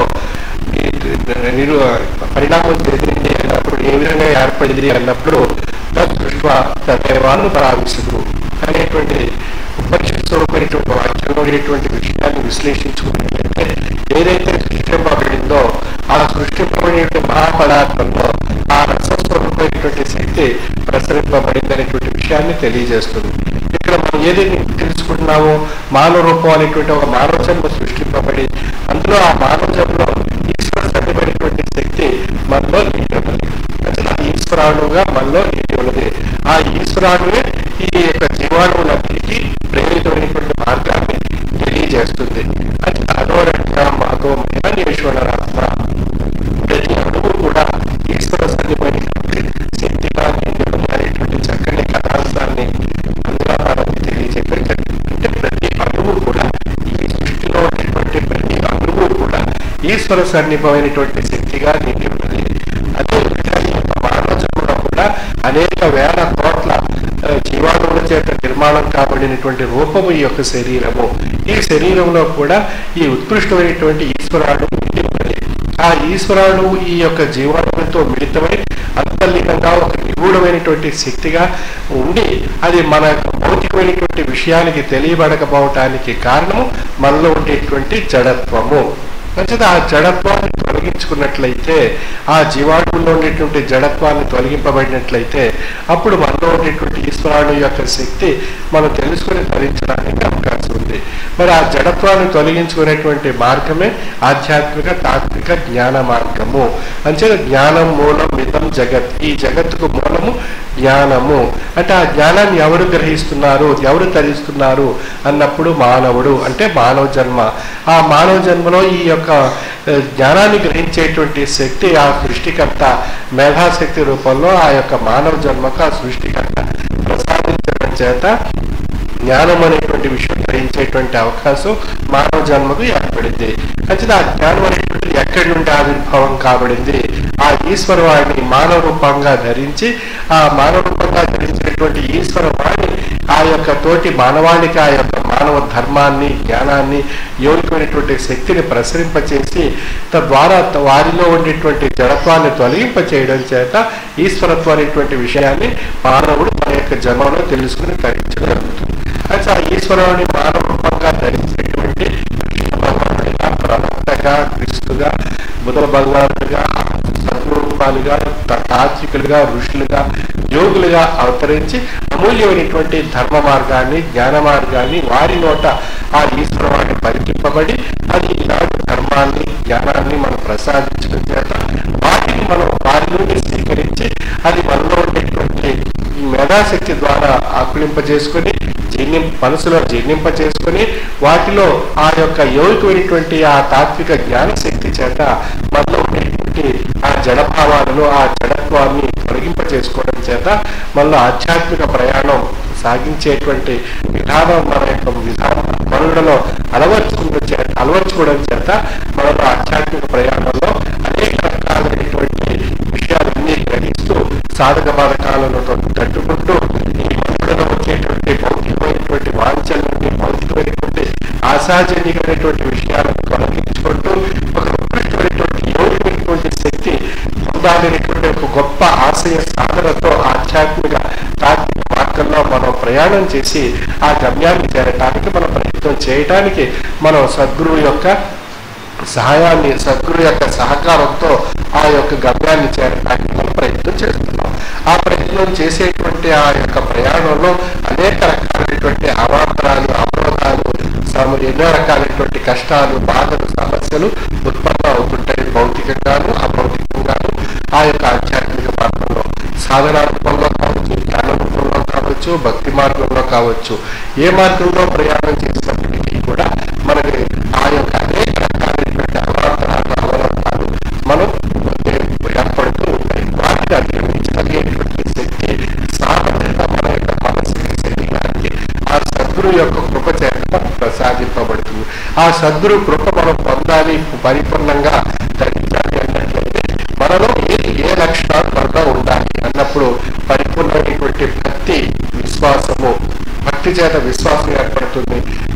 భక్తి విశ్వాసం చేత కలిపి లక్ష్యం ఏర్పడుతుంది.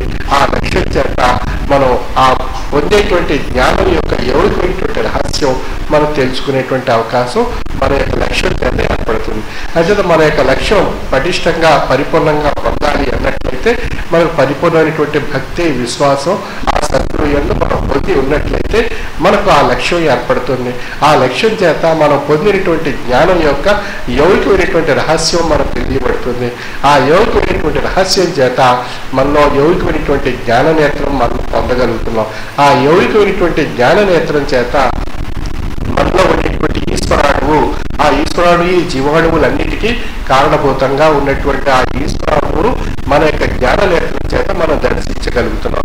ఎప్పుడైతే ఆ ఈశ్వరాణువును మన యొక్క జ్ఞాన నేత్రం చేత దర్శింపజేసుకునేటువంటి శక్తిని మనం పొంది చేసుకున్నామో అప్పుడు మనలో ఉండేటువంటి ఆత్మ, ఆ పరమాత్మ స్వరూపమైనటువంటి చైతన్యమైనటువంటి శక్తిని పొంది ధరించడం జరుగుతుంది. ఆ విధంగా జీవాత్మ పరమాత్మ స్వరూపమైనటువంటి పరిణామం పొందినటువంటి స్థితియే అహం బ్రహ్మస్మి, నేను బ్రహ్మస్వరూపిన అయితిని అనేటువంటి విషయ విధానం తన యొక్క మనుగడలో తాను తెలుసుకుని ధరించగలుగుతున్నాడు. తన యొక్క మనుగడలో తాను ధరించి తెలుసుకునేటువంటి యోగికమైనటువంటి ఆ బ్రహ్మస్వరూపం ఏదైతే ఉందో దానినే స్వయం బ్రహ్మ సందేహ అని చెప్పేసి మన యొక్క వేదవాంగంగా చెప్పబడుతుంది. నీలో ఉండేటువంటి ఆ బ్రహ్మ, నీలో స్వయంగా నిండి ఉన్నటువంటి ఆ ఈశ్వరుడు యొక్క బ్రహ్మస్వరూపాన్ని ధరించడం చేత నీవే బ్రహ్మస్వరూపి అనేటువంటి విషయాన్ని స్వయం బ్రహ్మ సందేహ అనేటువంటి విషయం ద్వారా మనం తెలియబడుతుంది. అది ఆ నేననేటువంటి స్వరూపమే మనలో ఉండేటువంటి జీవాత్మ. ఇంకా జీవాత్మ అటువంటి ఉన్నతమైనటువంటి ఆ యొక్క నేననేటువంటి స్వరూపంగా ఉండేటువంటి పరిణామ రూపం మన యొక్క జీవాత్మ పరిణామం చెందాలి అన్నట్లయితే దానికి మనలో ఉండేటువంటి ఆ జీవాత్మ చుట్టూ ఉన్నటువంటి ఆ జడభావాలను, జడత్వాన్ని తొలగించుకుని ప్రక్షాళనం చెందినప్పుడు ఆ జీవాత్మ పరమాత్మ స్వరూపం యొక్క స్వరూపంగా తెలియబడుతుంది. ఉదాహరణకు మనం మట్టిలో ఉండేటువంటి మాణిక్యాన్ని పొందాలి అన్నట్లయితే ఆ చుట్టూ ఉండేటువంటి ఆ మట్టిలో ఉండేటువంటి విషయాలన్నింటినీ తొలగించుకుని ఆ మాణిక్యాన్ని ఆ మణిని పొందడానికి ఎంత కృషి చేయవలసి ఉంటుందో ఆ విధమైనటువంటి విధానంగా మనం ఒక ఉదాహరణ తీసుకున్నట్లయితే అదే విధంగా పాలలో ఉండేటువంటి నెయ్యిని పొందడానికి పాలను పెరుగా మార్చి, పెరుగును వెన్నగా మార్చి, వెన్నను నెయ్యిగా మార్చి ఆ నెయ్యిని మనం స్వీకరించి అది కొద్దిగా వెలిగించి దీపంగా మనం పొందినప్పుడు కలిగేటువంటి ఆ జ్యోతి స్వరూపం యొక్క శక్తి ఆ నెయ్యి ద్వారా ఏ విధంగా ఏర్పడుతుందో, ఆ నెయ్యి పాల నుండి ఏ విధంగా అయితే పొందగలిగామో ఆ క్రియారూపంగా ఉండేటువంటి పరిణామం ఈ యొక్క జీవాత్మలో ఏర్పడినప్పుడు అది పరమాత్మ స్వరూపం యొక్క ఉన్నతమైనటువంటి యౌకికమైనటువంటి శక్తిని ధరించడం జరుగుతుంది. అటువంటి యౌకికమైనటువంటి శక్తి మనలో ఈశ్వరాడు రూపంలో మనం పొంది ధరించేటువంటి అవకాశం ఉంది. ఆ ఈశ్వరాడును ధరించడానికి మనం యౌకికమైనటువంటి ఆధ్యాత్మిక జ్ఞానాన్ని మనం పొందేటువంటి అవకాశం మేధాశక్తి ద్వారా మన సృష్టికర్త మనకు ప్రసాదించడం జరిగింది. ఆ మేధాశక్తి ద్వారా మనం పొందినటువంటి జ్ఞానాన్ని సద్వినియోగపరుచుకునేటువంటి ప్రయత్నం మన సద్గురు యొక్క కృపతో మాత్రమే నిరంతరం వారి యొక్క తాత్విక మార్గంలో మనం ప్రయాణం చేసినట్లయితే ఆ యొక్క పరిణామమైనటువంటి ఆ ఈశ్వరుడి యొక్క శక్తి మనం తెలుసుకుని ధరించడానికి అవకాశం ఉంది. అసలు ఈ జన్మ ఎలా వచ్చింది, జీవాణు ఎలా ఏర్పడింది ఈ సృష్టిలో అనేటువంటి అనేక రకాలైనటువంటి పరిశోధనలు ఎంతో కాలం బట్టి జరుగుతూ ఈ మధ్య కాలంలోనే జీవాణువు జీవాణువు ఈశ్వరుడు యొక్క శక్తిగా ఉంది అనేటువంటి విషయాన్ని శాస్త్రజ్ఞులు వారి యొక్క కొన్ని ప్రయోగాల ద్వారా విశ్లేషించడం జరిగింది. చేత ఈ జీవాణువు యొక్క ఆవిర్భావానికి కారణం ఈశ్వరాణువు అంటే భగవత్ స్వరూపమైనటువంటి అణువు ఒకటి ఉంది. ఆ అణువే ఈ యొక్క జీవాణువు యొక్క ఆవిర్భావానికి కారణం కాబడింది అనేటువంటి విషయాన్ని ఈ మధ్యకాలంలో శాస్త్రజ్ఞులు విశ్లేషించడం జరిగింది. ఇంకా వాటిపై అనేక రకాలైనటువంటి ప్రయోగాలు చేయడం జరుగుతుంది. ఆ విధంగా జీవాణువు యొక్క ఆవిర్భావం ఈ సృష్టి ఈ యుగాంతో అనేటువంటి విషయాన్ని కూడా మనకు సంవత్సరం మొదటి ప్రారంభంలో కూడా వారు తెలియజేయడం జరిగింది. కొంతమంది జ్యోతిష్కులు వారి యొక్క ప్రవచనాల్లో అయితే యుగాంతం అనేటువంటిది ఎప్పుడూ కూడా అది జరిగేటువంటి విషయం ప్రక్రియ ఏదైతే ఉందో అది ఎట్లా ఉంది అనేటువంటి విషయాన్ని విశ్లేషించుకున్నట్లయితే సూర్యుల్లో ఉండేటువంటి అంతర్గర్భంలో ఒక అమోఘమైనటువంటి విస్ఫోటనాలు ఏర్పడి ఒత్తిడి ఏర్పడి సూర్యుని యొక్క గమనంలో మార్పు ఏర్పడినప్పుడు సూర్యుని యొక్క శక్తిలో ఆ ఉష్ణోగ్రతలో మార్పు ఏర్పడినప్పుడు ఈ భూగ్రహాలు ఈ గ్రహాలు గతి తప్పినప్పుడు మాత్రమే ప్రళయం ఏర్పడేటువంటి అవకాశం ఉంది తప్ప అప్పటి వరకు ఎటువంటి ప్రళయాలు కానీ ఎటువంటి విషయాలు కానీ ఏది కూడా ఈ యొక్క భూ ప్రపంచం మీద ఏర్పడేటువంటి అవకాశం లేదు. అంచేత గ్రహాలు అన్ని వాటి దశలో ఆ సూర్యుని చుట్టూ తిరుగుతూ ఆ యొక్క పరిక్రమణ చేస్తున్నంత కాలము ఎటువంటి ప్రళయం ఏర్పడదు. ఎప్పుడు ఏర్పడుతుంది ప్రళయం అనేటువంటి విషయాన్ని మనం విశ్లేషింపజేసుకున్నప్పుడు ఆ సూర్యుడిలో వచ్చేటువంటి అంతర్గర్భంలో వచ్చేటువంటి అమోఘమైనటువంటి విస్ఫోటనాల వల్ల ఆ యొక్క అస్థిరత్వాన్ని ఆ సూర్యుడిలో ఏర్పడినప్పుడు ఆ అస్థిరత్వం కోల్పోయినటువంటి పరిస్థితి ఈ గ్రహ గతుల్లో ఏర్పడినప్పుడు ఆ గ్రహ గతుల్లో ఏర్పడినటువంటి అస్థిరత్వం వల్ల అవి గ్రహాలు గతి తప్పి వాటి యొక్క మార్గాల్లో గతి తప్పి ఆ పరిక్రమలో వాటి యొక్క మార్గాలు తప్పడం చేత అప్పుడు ప్రళయాలు కానీ విరాటం అనేటువంటి విషయాలు కానీ ఏర్పడేటువంటి అవకాశం.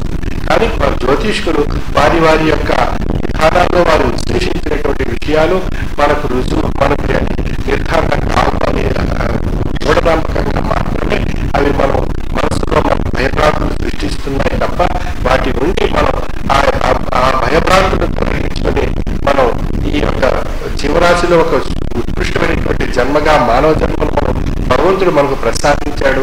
ఆ జన్మ ఈ యొక్క సృష్టిలో నిరంతరం కొనసాగేటువంటి శక్తి కూడా ఆ యొక్క సృష్టికర్త యొక్క మహోన్నతమైనటువంటి శక్తి చేత ప్రసాదింపబడింది. అంచేత ఆ పుట్టించినటువంటి ఆ యొక్క సృష్టికర్త ఈ పుట్టించినటువంటి ఈ సృష్టి యొక్క రహస్యం ఆయన యొక్క చేతుల్లో ఉంది తప్ప సామాన్యమైనటువంటి మేధాశక్తితో ఆ యొక్క మానవుడు మాత్రం లేదు అనేటువంటి విషయం ఇక్కడ మనం విశ్లేషించుకోవచ్చు. అందుకే మానవ నుంచి ఉన్నటువంటి ఉత్కృష్టమైన గొప్ప యోగమైనటువంటి శక్తి ఆ యొక్క భగవంతుడు నిండి ఉన్నది. ఆ భగవంతుడి యొక్క శక్తి మానవ జన్మలో ఈశ్వరుడుగా మనం ప్రవేశపెట్టడం జరిగింది. ఆ ఈశ్వరుని మనలో ఉండేటువంటి ఈశ్వరుడినే మనం ఆ ఈశ్వరుడి గురించి మనం ప్రశ్నిస్తుంటాం. ఆ ఈశ్వరుని రహస్యము ప్రశ్నోత్తరముల చేత ఎన్నడూ తెలియబడదు. వెలలేని ధనము వెచ్చించి సాధింప సాధ్యము కాదు. బహువత్సరంబును ప్రాణములను కట్టి నెత్తుడు తపస్సుల నీరు చేసి కష్టములు పడకుండా గణించ నేరవు బ్రహ్మ వస్తువు నాస్తికాభాసమందు అని చెప్తున్నారు తత్వవేత్త. అంతేత ఆ ఈశ్వరుడి గురించి మనం అనేక ప్రశ్నలు వేస్తాం. నాస్తికులు కావచ్చు, ఆస్తికులు కావచ్చు.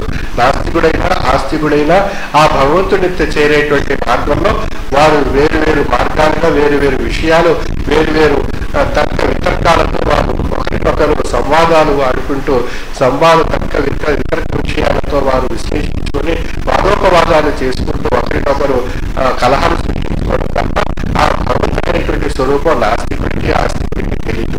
ఏ విధంగా తెలియబడతాడు అన్నప్పుడు ప్రశ్నోత్తరముల చేత ఆ ఈశ్వరుని రహస్యం ఎన్నడూ తెలియబడదు. అంటే ఈశ్వరుడు అనేటువంటి స్వరూపం ప్రశ్నలు సమాధానం రూపంలో ఈశ్వరుడు అనేటువంటి వితర్కాల రూపంలో మనం చదివినటువంటి విజ్ఞానాన్ని విశ్లేషించుకుంటూ పోతే కూడా ఆ యొక్క ఈశ్వరుడు తెలియబడలేదు. వెళ్ళలేని దాన్ని వెచ్చించి సాధింప సాధ్యం కాదు. మన దగ్గర ఎన్నో వేల కోట్ల ధనం ఉంది. ఆ ధనాన్ని మనం వెచ్చించే భగవంతుడిని మనం పొంది ధరిద్దామంటే కూడా భగవంతుడు మనకు కనబడడు. ఆ భగవంతుడు ఆ ధనం ఎవరిచ్చాడు? ఆ భగవంతుడు ఇచ్చాడు. ఆ ఆ భగవంతుడు ఇచ్చినటువంటి ధనానికి మనం ఏ ప్రాంతంలో ఉంటే, ఏ దేశంలో ఉంటే ఆ ధనం యొక్క ఆ యొక్క కరెన్సీ బట్టి ఆ విలువ అక్కడ ఉంటుంది. మన రూపాయి తీసుకొచ్చి అమెరికాలో ఖర్చు పెడతా ఉంటే మన రూపాయికి అక్కడ విలువ లేదు. వారి డాలర్లు తీసుకొచ్చి ఇక్కడ ఖర్చు పెట్టాలంటే అది మన రూపాయిలో మార్చుకుంటాయి, కానీ దానికి విలువ లేదు.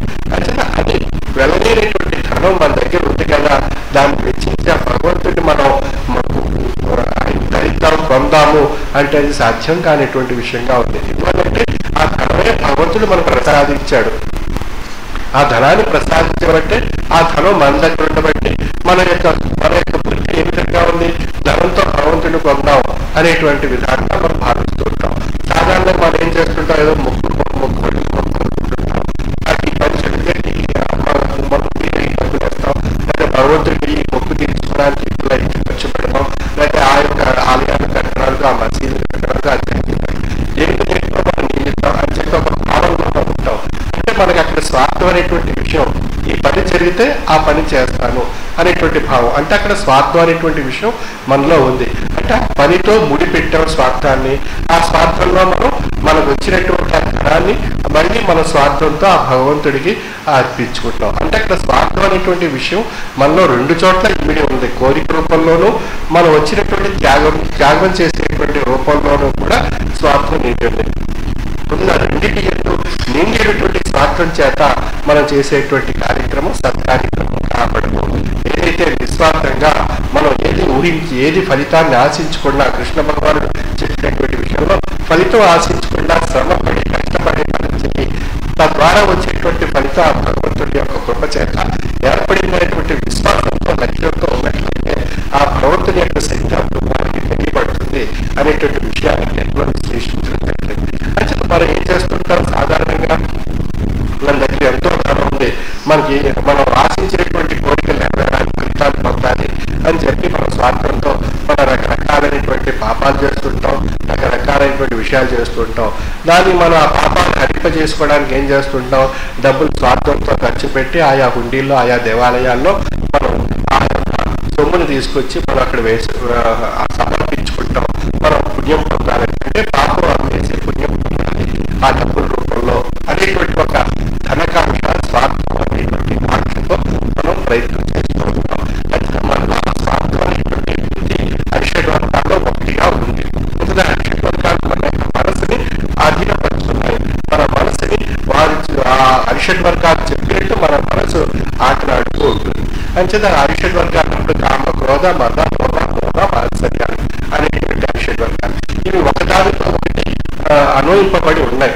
అంటే స్వార్థంలో ద్వేషం ఉంది, స్వార్థంలో కోపం ఉంది, స్వార్థంలో అసూయ ఉంది, స్వార్థంలో మత్సర్యం ఉంది, స్వార్థంలో కామం ఉంది. అనేక రకాలైన విషయాలు ఒకదానిలో ఒకటి ఇమిడి ఉన్నాయి.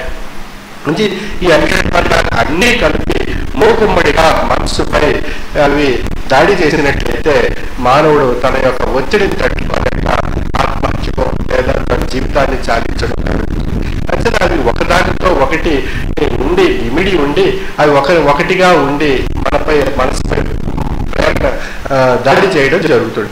మూకుమ్మడిగా దాడి చేసినట్లయితే ఆ యొక్క ఒత్తిడిని తట్టుకోలేనటువంటి పరిస్థితి ఆ యొక్క జీవుల్లో ఏర్పడుతూ ఉంటుంది. ఆ విధంగా స్వార్థం అనేటువంటి స్వార్థంతో పాపము, పుణ్యము అనేటువంటి విషయాన్ని విశ్లేషించుకొని మన పాపాన్ని కడిగేసుకోవడానికి, పుణ్యాన్ని చేయడానికి స్వార్థం అనేటువంటి లక్షణాన్ని మనం ఆచరించినట్లయితే వాటి వల్ల ఏ ఫలితం పుణ్యానికి దక్కదు, లభించదు.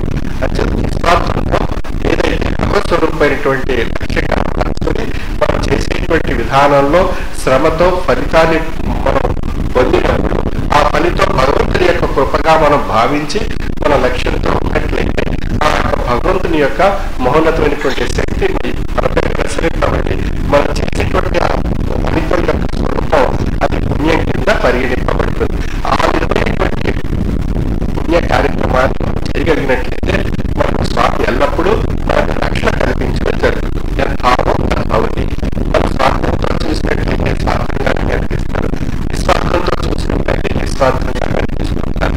అంటే ఉదాహరణకు మన కళ్ళు, మన యొక్క ఉదాహరణకు మన యొక్క భావం, ఎవరైనా ఎదుటి వారు మనకు వచ్చినప్పుడు వారిని చక్కగా ఆప్యాయతతో పలకరించాలనేటువంటి మనోభావం మనలో ఉన్నట్లయితే మనం వారిని రాగానే మనం మనోభావంలో ఉండేటువంటి భావం చేత మనం వారిని చక్కగా మన భాష మన యొక్క మాటల రూపంలో వారు చక్కగా ఆదరించి గౌరవంగా ఆప్యాయతతో మనం మాట్లాడటం జరుగుతుంది. అంటే మన యొక్క మనోభావంలో వారిని గౌరవంగా ఆప్యాయతతో మాట్లాడాలని ముందుగానే నిర్ణయింపబడి ఉంది మన యొక్క మనసులో. ఆ విధంగానే మనం ఆచరిస్తాం. అక్కడ ఉన్నటువంటి విషయాన్ని ఆ విధంగా మనం ప్రతిస్పందిస్తాం. మన యొక్క మనోభావంలో ద్వేషం ఉండి దోషణ ఉండి అతను వస్తున్నాడు ఎదుటిగా వారిని పట్టాలను తిట్టాలను మన మనసులో మనం ఆ విధంగానే ప్రతిస్పందిస్తాం. ఆ వ్యక్తి వచ్చినప్పుడు ఎదుట పడినప్పుడు అటు దూషించడం కానీ కొట్టడం కానీ వైరాగ్యం కాలు దూవడం కానీ చేస్తూ ఉంటాం.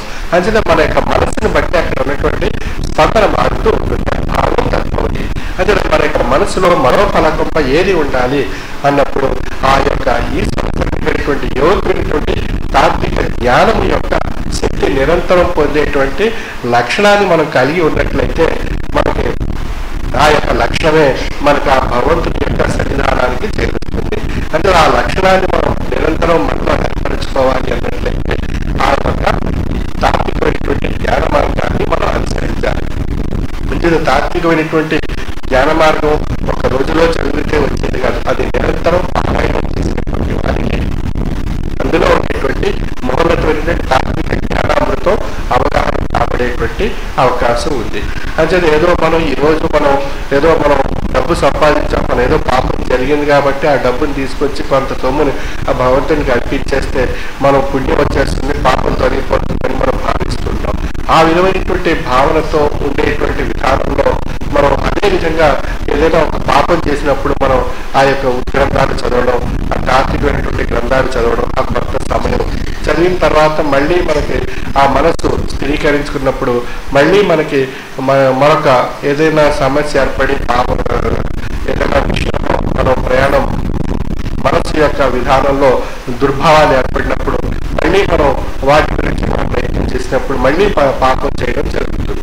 ఆ విధంగా మనం జ్ఞానం అనేటువంటి శక్తిని నిరంతరం ఒకే స్థాయిలో నిరంతరం పొందుతూ ఉన్నట్లయితే మనకు ఏది పాపం ఏది పుణ్యం, ఏ విధంగా మనం నడవాలి, ఏ పుణ్యాన్ని సంపాదించాలి, ఏ పాపాన్ని మనం తొలగించుకోవాలి అనేటువంటి యోగికమైనటువంటి విధానం తాత్విక జ్ఞానం చేత మనం పొంది ధరించేటువంటి అవకాశం ఉంది. ఆ విధంగా యోగికమైనటువంటి తాత్విక జ్ఞానాన్ని మనకు ప్రసాదిస్తూ మనకు తత్వ మార్గంలో ఉండేటువంటి ఈ భౌతికమైనటువంటి అవరోధాలు ఏదైతే ఉన్నాయో వాటిని తొలగిస్తూ భక్తి మార్గంలోను జ్ఞాన మార్గంలోను సాధన మార్గంలోను మనం ప్రయాణం చేసి ఆ యొక్క పరమాత్మ యొక్క స్వరూపాన్ని పొంది ధరించేటువంటి అవకాశం మనం గ్రహించడానికి అవకాశం ఉంది. జ్ఞానాన్ని సద్గురు యొక్క దిక్సూచి మన యొక్క ప్రయాణాన్ని అభివృద్ధిపరిచేస్తుంది. వాటిని అనుసరించినట్లయితే ఇహంలోనూ పరంలోనూ ఉండేటువంటి విషయాలన్నింటినీ పొంది ధరించడానికి అవకాశం ఉంది. ఆ రెండింటినీ పొంది ధరించేటువంటి అవకాశాన్ని జీవన్ముక్త స్వరూపులు చెప్పబడుతున్నారు. అంటే మనం మొదటి సాధిస్తూ ముక్తి అనేటువంటి విషయం ఏ విధంగా ఉంటుంది అనేటువంటి విషయం మన యొక్క సాధన రూపంలో, మన యొక్క భక్తి రూపంలో, మన యొక్క జ్ఞానం రూపంలో గ్రహించడానికి అవకాశం ఉంది. ఆ విధంగా జీవన్ముక్త స్వరూపమైనటువంటి విషయాన్ని పొందినటువంటి మార్గాన్ని మనం ఆ యొక్క యోగినటువంటి మహామంత్ర ద్వారా పొంది ధరించవలసిన యొక్క మనకి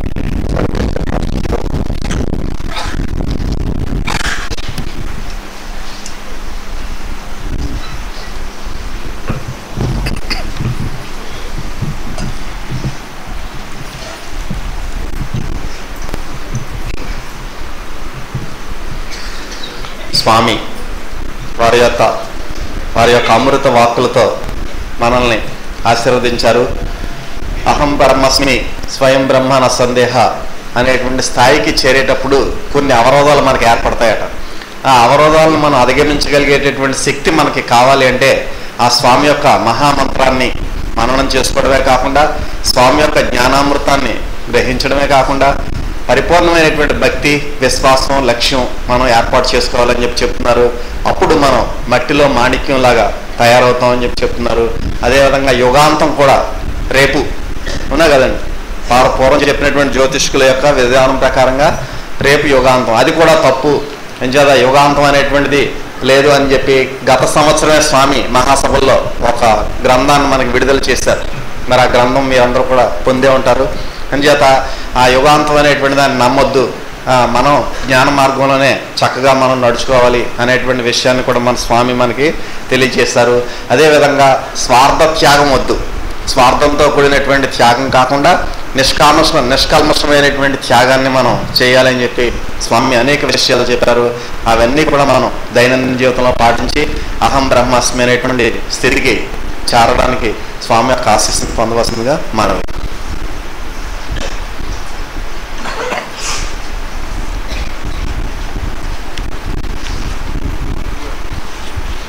చెప్పిన ఉంది నాదే. రేపు 21వ తేదీ ఉదయం 9 గంటలకి అన్నవరం దగ్గర ఉన్నటువంటి గోపాలపట్నంలో ఆశ్రమ శంకుస్థాపన.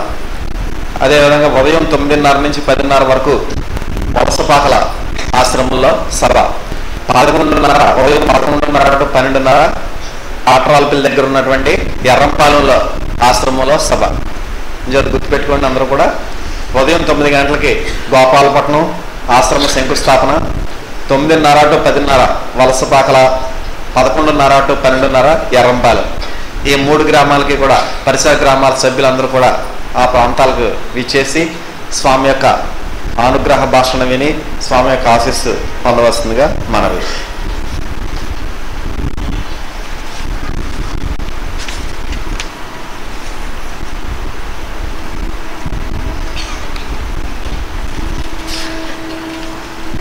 తర్వాత వాలంటీర్లకి సభ్యులకి కూడా కొన్ని సూచనలు గత వారం చెప్పాం. అదేవిధంగా మరలా ఈ వారం కూడా తెలియజేస్తున్నామండి. ఈ సూచనలకు సంబంధించినటువంటి కాపీని స్వామి మనకి డిటిపి చేయించి దీని జెరాక్స్లన్నీ కూడా మన సత్యనారాయణ రాజు గారి దగ్గర ఉన్నాయి. ప్రతి గ్రామం నుంచి కూడా ఒక ఆశ్రమానికి ఒక కాపీ తీసుకెళ్ళి మన గ్రామం యొక్క ఆశ్రమాల్లో ఇందులో ఉన్నటువంటి విషయాలన్నీ కూడా మనం చదివి వారికి తెలియచేసి, ఆరాధనకు రానటువంటి వారికి కూడా ఇందులో ఉన్నటువంటి విషయాలను తెలియచేసి మహాసభల్లో మనం ఏ విధంగా మసులుకోవాలి, అదేవిధంగా ఇతర కార్యక్రమాలలో కూడా మనం ఏ విధంగా ఉండాలి అనేటువంటిది ఇటు వాలంటీర్లకి ఇటు సభ్యులకి కూడా సూచనలు చేయడం జరిగిందండి. ఆ సూచనల కాపీలు ప్రతి ఆశ్రమం తాలూకు తూర్పుగోదావరి అయినా, పశ్చిమ గోదావరి, విశాఖపట్నం అనేక జిల్లాల వారు ప్రతి ఒక్కరు కూడా ఒక్కొక్క గ్రామానికి ఒక కాపీని సత్యనారాయణ రాజు గారి దగ్గర నుంచి తీసుకోవాల్సిందిగా విజ్ఞప్తి. శ్రీ విశ్వ విజ్ఞాన విద్య ఆధ్యాత్మిక పీఠం పిఠాపురం నూతన ఆశ్రమంలో రైల్వే వార్ బ్రిడ్జి వద్ద గల నూతన ఆశ్రమంలో 2013వ సంవత్సరం ఫిబ్రవరి 9, 10, 11 తేదీల్లో మహాసభలు వైభవంగా నిర్వహించబడును. ప్రతి సభ్యుడు కూడా మహాసభలకు విచ్చేసి ప్రస్తుత పీఠాధిపతి డాక్టర్ ఉమ్రాలేశ స్వామి ఆశీర్వాదంతో పాటు పూర్వ పీఠాధిపతులు కూడా ఆహ్వానమై ఆశీర్వదించే మహాపుణ్యకాలాన్ని సార్థక్యపరుచుకోవాల్సిందిగా విజ్ఞప్తి. మహాసభల్లో ప్రతి సభ్యుడు కూడా అత్యంత క్రమశిక్షణ పాటించాలి.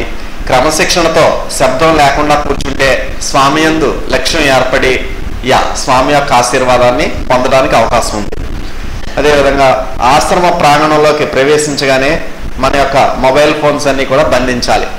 ఎప్పుడైతే ఆశ్రమం లోపలికి ఎంటర్ అయిపోతున్నామో, గురువారైనా సరే, మహాసభలైనా సరే, ఎప్పుడైనా సరే ఆశ్రమం లోపలికే ప్రవేశించేటప్పుడే మన యొక్క సెల్ ఫోన్స్ అన్ని కూడా బంధించాలి, స్విచ్ ఆఫ్ చేసుకోవాలి.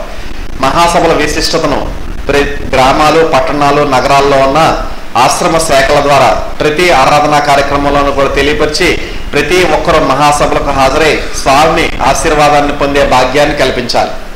కొంతమంది తెలియట్లేదండి మహాసభల యొక్క విశిష్టత. అందుచేత 3 రోజుల్లో ఒక రోజు రావడం, లేకపోతే ఒక పూట రావడం, దర్శనం చేసుకుని వెళ్ళిపోవడం చేస్తున్నారు. అందుచేత ప్రతి ఊర్లోని కూడా ఈ మహాసభల యొక్క విశిష్టత గురించి ఆ సూఫీ వేదాంత దర్శనంలో ఆ సభ అనేటువంటి చాప్టర్లో ఉన్నటువంటి పద్యాలు కూడా చదివి వినిపించి ఆ మహాసభల యొక్క విశిష్టతని అందరికీ కూడా తెలియజేసి 3 రోజులు కూడా ఫిబ్రవరి 9, 10, 11 అవి మహా పండగ దినాలు. మనకి రేపు పండగ జరుపుకుంటాం జనవరి, సంక్రాంతి, భోగి, సంక్రాంతి ఇవన్నీ కూడా. అదేవిధంగా మనకి ఫిబ్రవరి 9, 10, 11 మహా పండగ అది. అంచేత ఆ పండగ గురించి ప్రతి ఒక్కరు కూడా తెలియజేసి మనం ఆ పండగలో 3 రోజులు కూడా స్వామి యొక్క వైకుంఠంలో ఉంటాం. అది పీఠం అంటే ఏమిటండి, నూతన ఆశ్రమం అంటే వైకుంఠం. ఆ వైకుంఠంలో ఉండేటువంటి అదృష్టాన్ని మిగతా సభ్యులందరూ కూడా గ్రహించే విధంగా ఆశ్రమాల్లో తెలియచేయవలసిందిగా విజ్ఞప్తి. మహాసభల్లో వాలంటీర్లుగా సేవలు అందించాలనుకున్న వారు ఫిబ్రవరి 8వ తేదీ ఉదయం 10 గంటలకి పిఠాపురం నూతన ఆశ్రమానికి వచ్చి మీ హెడ్ వాలంటీర్ని కలిసి 8, 9, 10, 11 తేదీలు 4 రోజులు కూడా మహాసభల్లో సేవలు అందించాలి. వాలంటీర్లుగా ఉన్నటువంటి వారు ఏదో సభలకు వచ్చి 3 రోజులు వెళ్ళిపోవడం కాదు. 8వ తేదీ ఉదయం 10 గంటలకు రావడం, 8వ తేదీ 9, 10, 11 3 రోజులు కూడా చక్కబెట్టుకుని మళ్ళీ 12వ తేదీని కూడా అవసరమైనట్లయితే అవన్నీ కూడా ఏమేమి పనులు ఉన్నాయో అవన్నీ కూడా హెడ్ వాలంటీర్ని కలుసుకుని ఆ పనులన్నీ పూర్తి చేసుకుని అప్పుడు వెళ్ళాలి. నూతనంగా వాలంటీర్లుగా సేవలు అందించాలనుకున్న వారు 8/2/2013 ఉదయం 10 గంటలకి నూతన ఆశ్రమ ప్రాంగణానికి వస్తే అవకాశాన్ని బట్టి వాలంటీర్లుగా సేవలు అందించే అదృష్టం కలగవచ్చు. అందరికీ అవకాశం వస్తుందని అనుకోకండి. ఎవరైనా అవకాశం ఉంటే అక్కడ మీ హెడ్ వాలంటీర్స్ నిర్ణయం తీసుకుని అవకాశం ఇస్తారు. ఆరోగ్యం బాగలేని వారు వాలంటీర్ విధులు నిర్వహించవద్దు. ఫిబ్రవరి 9, 10, 11 తేదీల్లో ప్రతిరోజు మహాసభలకు ప్రార్థనా సమయానికి ముందే అంటే 8:30 గంటలకు అరగంట ముందు సభాపందిరుల్లో కూర్చుని మహామంత్రాన్ని పఠించుకోవాలి. వాలంటీర్ హెడ్స్ అందరూ కూడా 1/1/2013 తేదీ ఉదయం 8:30 గంటలకు నూతన ఆశ్రమంలో ఉండాలి. జనవరి 1వ తేదీన వాలంటీర్ హెడ్స్ అందరికీ కూడా మీటింగ్ ఉంటుందండి. అందుచేత ఉదయం 9 గంటలకు సభ అంటే ఒక అరగంట ముందుగానే మన అందరూ కూడా రావడంతో పాటు వాలంటీర్ హెడ్స్ అందరూ కూడా రావాల్సిందిగా విజ్ఞప్తి. నూతన ఆశ్రమ ప్రాంగణం అత్యంత పవిత్రమైనది, మహోత్కృష్టమైనది. కావున పిఠాపురం నూతన ఆశ్రమ ప్రాంగణాన్ని ఎవరైనా వారి వారి సొంత కార్యక్రమాల కొరకు ఇస్తారా అని మిమ్మల్ని అడిగినప్పుడు ఆశ్రమ పవిత్రతకు ఆటంకం ఏర్పడే అవకాశం ఉన్నందున కేవలం ఆధ్యాత్మిక తాత్విక కార్యక్రమాలకు మాత్రమే మనం వినియోగించుకుంటున్నాం. కాబట్టి ఆశ్రమ ప్రాంగణాన్ని ఏ ఇతర కార్యక్రమాలకు అడగవద్దని మిమ్మల్ని అడిగిన వారికి తెలియచేసి సున్నితంగా తిరస్కరించాలి. తర్వాత మహాసభల్లో ఫిబ్రవరి 9వ తేదీ రాత్రి 8 గంటలకు 10వ తేదీ రాత్రి 8 గంటలకు స్వామి మహామంత్రాన్ని ఉపదేశిస్తారు. మహామంత్రం పొందాలని ఆసక్తి గలవారు సుఖశాంతులతో తృప్తిగా జీవించాలని మానవ జన్మను సార్థక్యపరచుకోదలసిన వారు వచ్చి మహామంత్రాన్ని పొందవలసిందిగా విజ్ఞప్తి. మహాసభల్లో ఫిబ్రవరి 11వ తేదీ నాడు మహామంత్రం ఉపదేశించబడదు. గుర్తుపెట్టుకోండి. 9వ తేదీ రాత్రి 10వ తేదీ రాత్రి 8 గంటలకు మహామంత్రాన్ని ఇస్తారు. 11వ తేదీ మంత్రం ఉండదు. కొంతమంది కూడా 11వ తేదీ వచ్చి మంత్రం ఇస్తారా అని అడుగుతున్నారు. కాబట్టి ఈ ఆశ్రమాల్లో మనం ఇవన్నీ కూడా చెప్పినట్లయితే అటువంటి సమస్య రాదు. మహాసభల 3 రోజుల్లోనూ కూడా అక్షరాభ్యాసం, నామకరణ, అన్నప్రాసన వంటి కార్యక్రమాలకు అవకాశం ఉండదు. మహాసభల తర్వాత వచ్చే 3వ గురువారం స్వామిని కలిసి అన్నప్రాసన, అక్షరాభ్యాసం, నామకరణ నిర్వహించుకోవచ్చు. మహాసభలు 3 రోజుల పుణ్యకాలంలోనూ కూడా స్వామికి సమస్యలు, కష్టాలు, అనారోగ్యాల గురించి విన్నవించవద్దు, స్వామిని ప్రశ్నించవద్దు. స్వామి యొక్క అమూల్యమైన కాలాన్ని వృధా చేయరాదు. ఈ విషయాన్ని మాత్రం ప్రతి ఒక్కరు కూడా గ్రహించడమే కాకుండా మా ఇతరులకు కూడా తెలియచేయవలసిందిగా మనవి. మహాసభలు 3 రోజుల పుణ్యకాలంలోనూ కూడా మహామంత్రాన్ని మనస్సులో మననం చేసుకుంటూ క్యూ పద్ధతి ద్వారా స్వామి పాదాలకు తల ఆంచకుండా ఒక్కసారి మాత్రమే నమస్కరించుకొని స్వామిచే మంత్రించబడిన ప్రసాదం ప్యాకెట్ను స్వామి పక్కన నిలబడ్డ వాలంటీర్ నుండి స్వీకరించాలి. మహామంత్రం పొందని వారు స్వామి స్వామి అంటూ క్యూ పద్ధతిలో వచ్చి స్వామికి నమస్కరించుకోవాలి. సభా కార్యక్రమాల్లో బంగారు ఆభరణాలు ధరించరాదు. మీ వస్తువులకు మీరే బాధ్యులు. కొంతమంది ఏంటంటే కొద్దిగా ఎక్కువ వస్తువులు పెట్టుకుని వస్తున్నారు. ఆ తర్వాత వస్తువు పోయిందని చెప్పి ఇక్కడ అనౌన్స్మెంట్ ఇప్పిస్తున్నారు. సింపుల్గా రండి. బంగారు వస్తువులు అవి ఎక్కువగా పెట్టుకుని రావాల్సిన అవసరం లేదు. అవి పోయినప్పటికీ కూడా మా బాధ్యత ఏమీ లేదు అని చేత దయచేసి ఎవరి వస్తువులను వారు భద్రపరచుకోవాలి. చంటి పిల్లల సంరక్షణ విషయంలో కూడా తల్లిదండ్రులు జాగ్రత్త వహించాలి. చిన్నపిల్లలను కూడా ఏం చేస్తున్నారంటే వదిలేస్తున్నారు. ఆ వదిలేస్తుంటే వాళ్ళ పిల్లలు తప్పిపోతున్నారు అని చేత మళ్ళీ తప్పిపోయారని చెప్పి మైకులో అనౌన్స్మెంట్ చేసుకోవాల్సి వస్తుంది. అని చేత మీరు మీ చుట్టాలు ఎవరెవరైతే ఉన్నారో వారు మీ పిల్లల్ని మీరే జాగ్రత్తగా చూసుకోవాల్సిందిగా విజ్ఞప్తి చేస్తున్నాం. ప్రతి గురువారం మరియు కార్తీక, వైశాఖ పౌర్ణమి, ఉగాది, సెప్టెంబర్ 9 సభల్లో కూడా స్వామి పాదాలకు తల ఆంచకుండా ఒక్కసారి మాత్రమే నమస్కరించుకొని స్వామిచే మంత్రించబడిన ప్రసాదాన్ని స్వామి వద్ద నిలబడ్డ వాలంటీర్ నుండి ఒక్కొక్కరు ఒక ప్యాకెట్ స్వీకరించాలి. మహాసభల్లో చంటి పిల్లల తల్లులకు ప్రత్యేక ప్రదేశం కేటాయించబడిన వారు ఆ ప్రదేశంలోనే కూర్చోవాలను. ఉమ్రాలిషా రూరల్ డెవలప్మెంట్ స్టాల్స్ వద్ద ఒక స్టాల్ చిన్నపిల్లలకు కేటాయించబడింది. చిన్నపిల్లలను ఆ స్టాల్ వద్ద ఉంచుకోవచ్చు. చిన్నపిల్లలకు ఉచిత పాల సరఫరా కేంద్రం కూడా ఏర్పాటు చేయబడింది. చిన్నపిల్లలకు ఈ కేంద్రం వద్ద ఉచితంగా పాలు సరఫరా చేయబడును. మహాసభలకు వచ్చే సభ్యులు మీకు పండే కాయగూరలు, పప్పు దినుసులు, బియ్యం తీసుకొని వచ్చి ఫిబ్రవరి 8, 9, 10, 11 తేదీల్లో అయితే నూతన ఆశ్రమ ప్రాంగణంలో ఉన్న స్టోర్స్ వద్ద అంతకన్నా ముందు వచ్చే గురువారాల్లో అయితే పాత ఆశ్రమంలో తత్వజ్ఞానం కార్యాలయంలో శ్రీ రేఖ అప్పలరాజు గారికి అందజేయవలను. తెచ్చిన సరుకులకు తగు రసీదు పొందవలసిందిగా విజ్ఞప్తి. ఈ సంవత్సరం రసీదు కూడా ఇమ్మన్నారండి స్వామి. అంచేత ఎవరెవరు మీరు ఏం తీసుకొస్తారో వాటికి రసీదు కూడా ఇస్తారు. ఫిబ్రవరి 8, 9, 10, 11 ఆ 4 రోజులు కూడా తెస్తే అక్కడ స్టోర్స్ ఉంటుంది, అక్కడ ఆ స్టోర్స్ ద్వారా అందజేయాలి. అంతకన్నా ముందు వారాలు గురువారాలు కానీ తీసుకొచ్చినట్లయితే ఇక్కడ తత్వజ్ఞానం కార్యాలయంలో రేఖ అప్పలరాజు గారికి ఇచ్చి రసీదు తీసుకోవాల్సిందిగా విజ్ఞప్తి. అది ఎలక్ట్రికల్ పనిలో కొద్దిగా పరిజ్ఞానం ఉండి మహాసభల్లో వాలంటీర్లుగా సేవలు అందించాలనుకున్న వారు శ్రీ పి సత్యనారాయణ రాజు గారికి మీ పేరు, ఊరు, జిల్లా, సెల్ నెంబర్ ఇవ్వాలి. ఎవరినో ఉన్నారా బాబు ఎలక్ట్రికల్ కొద్దిగా అనుభవం ఉన్నటువంటి వారు ఉంటే కొద్దిగా సత్యనారాయణ రాజు గారికి పేర్లు ఇవ్వండి. డిటిపి తెలుగులో పరిజ్ఞానం ఉండి మహాసభల్లో సేవలు అందించాలనుకున్న వారు డాక్టర్ ఆనంద్ గారికి కానీ లేదా రవి గారికి కానీ మీ ఊరు, పేరు, సెల్ నెంబరు ఇవ్వాల్సిందిగా విజ్ఞప్తి చేస్తున్నాను.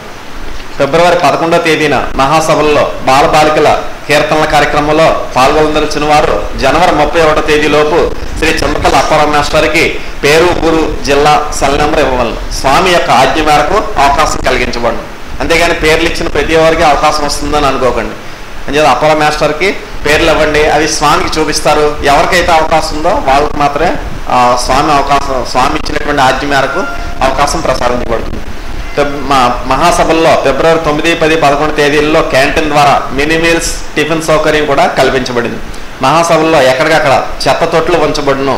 చెత్త కనబడిన వెంటనే తీసి చెత్త తొట్లు వేసి ఆశ్రమ పరిశుభ్రతకు సహకరించవలసిందిగా విజ్ఞప్తి.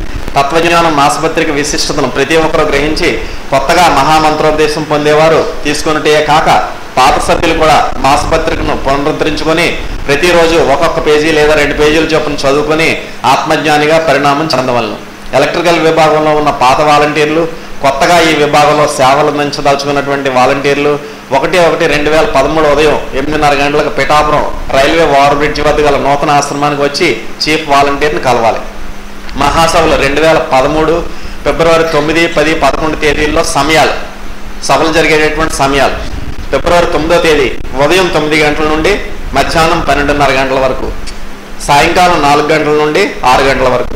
అదేవిధంగా ఫిబ్రవరి 10వ తేదీ ఉదయం 9 గంటల నుండి మధ్యాహ్నం 12:30 గంటల వరకు, సాయంకాలం 4 గంటల నుండి 6 గంటల వరకు.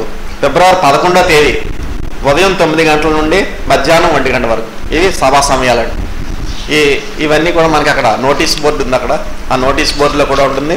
తత్వజ్ఞానం ఆసుపత్రి కార్యాలయంలో ఉంటాయి, సత్యనారాయణ రాజు గారి దగ్గర ఉంటాయి. ఈ కాపీస్ ఒక్కొక్క గ్రామానికి ఒకటి మాత్రమే తీసుకెళ్ళి అక్కడ మన గ్రామాల్లో ఆరాధనా కార్యక్రమాల్లో తెలియజేసి రానటువంటి వారికి వాళ్ళే ఆరాధనకి రమ్మనమని చెప్పి ఈ విషయాలన్నీ కూడా తెలియజేయవలసిందిగా మనం.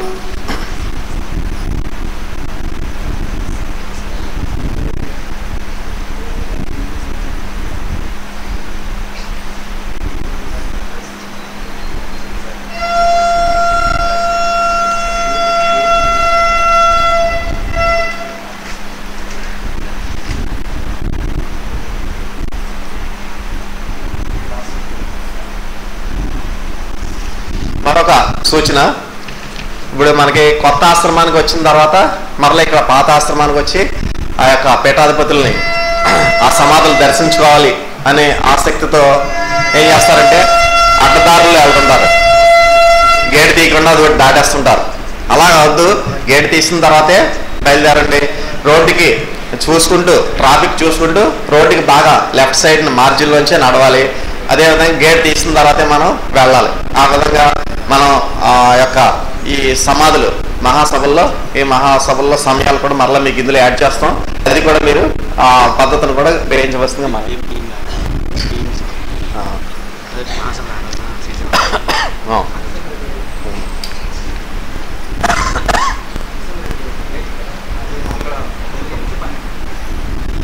భీమిలిలో సభ ఈ నెల 25వ తేదీన ఉదయం 9 గంటలకి భీమిలిలో సభ నిర్వహింపబడుతుందండి.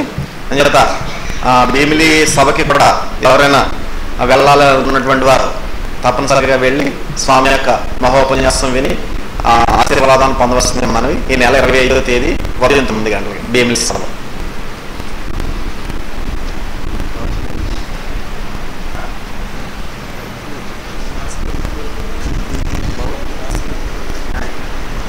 మాసపత్రికలో కూడా ఉందండి. ఆ మాసపత్రికలో ఉన్నటువంటి విషయాన్ని కూడా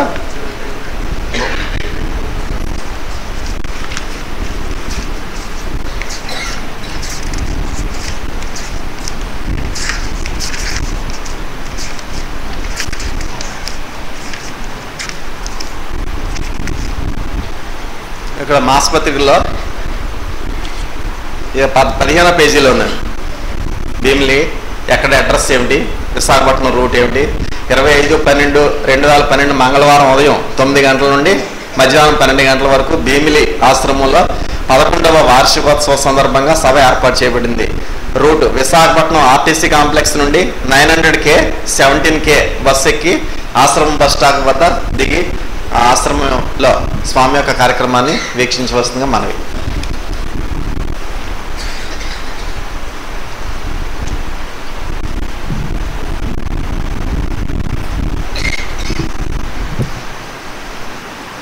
ఈ రోజున ఆరాధన కార్యక్రమాన్ని నిర్వర్తించినటువంటి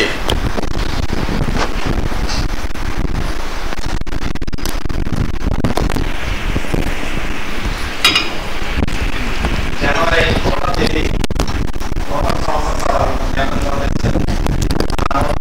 సభలో కూడా మీరు ఆరాధన కార్యక్రమంలో ఎవరైనా పాల్గొనాలని ఆసక్తి ఉన్నట్లయితే కలిసి మీరు ఆశ్రమం సంవత్సరంలో ఆరాధన ఏ విధంగా పెట్టించుకోవాలనేది తెలుసుకోవాల్సిందిగా విజ్ఞప్తి చేస్తున్నాం. ఈ రోజున ఆరాధన చేయించినటువంటి వారు ఎస్ఏ మాత్రం ఇందుగలవు అందులేవని సందేహము లేక ఈ చరాచర సృష్టి అంతటా నీవు నిండి ఉన్నావు. స్థూల రూపమును సూక్ష్మ రూపమును దాల్చి అన్నిటా అంతటా దాగి ఉన్నావు. నా దోషములెంచక నా యందు పక్షపాతము చూపగా నా రక్షకుడిగా నాపై దాక్షిణ్యము చూపు, నాపై దయ చూపించు, నాపై జాలి చూపించు, నాకొక దారి చూపించు.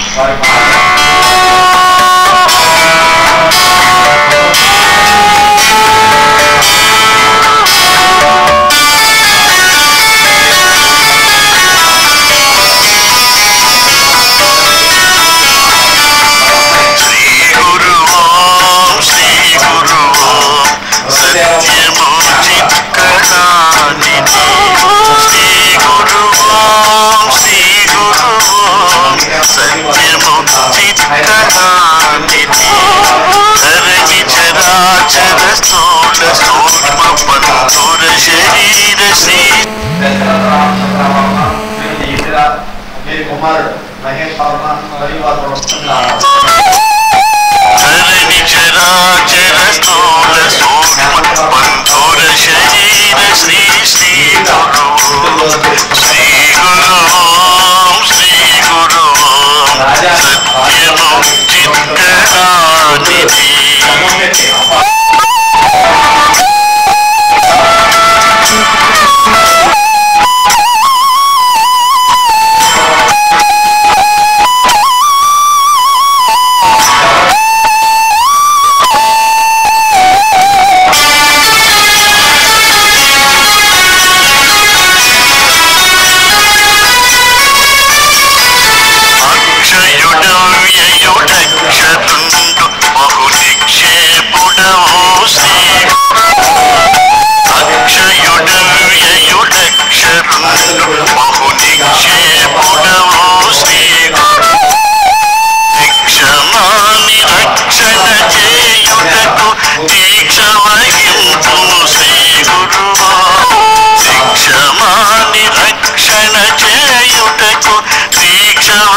సత్యము చిత్కరానిధి.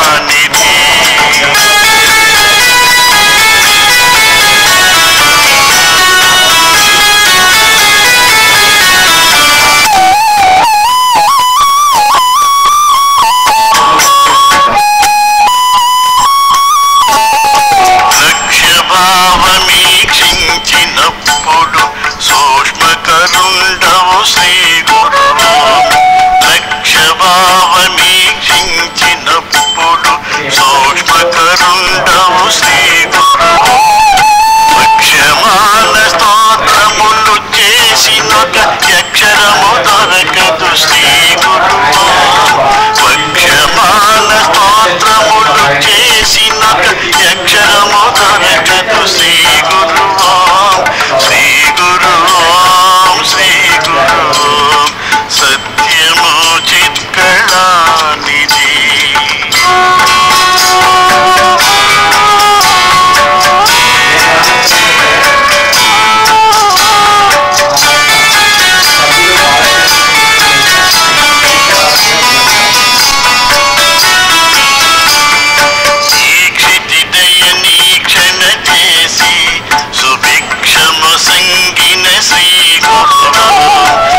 సంహరించిన సాక్షాత్ కలికము శ్రీ గురు ఓం శ్రీ గురు ఓం శ్రీ గురు ఓం సత్యము చిత్తలానిధి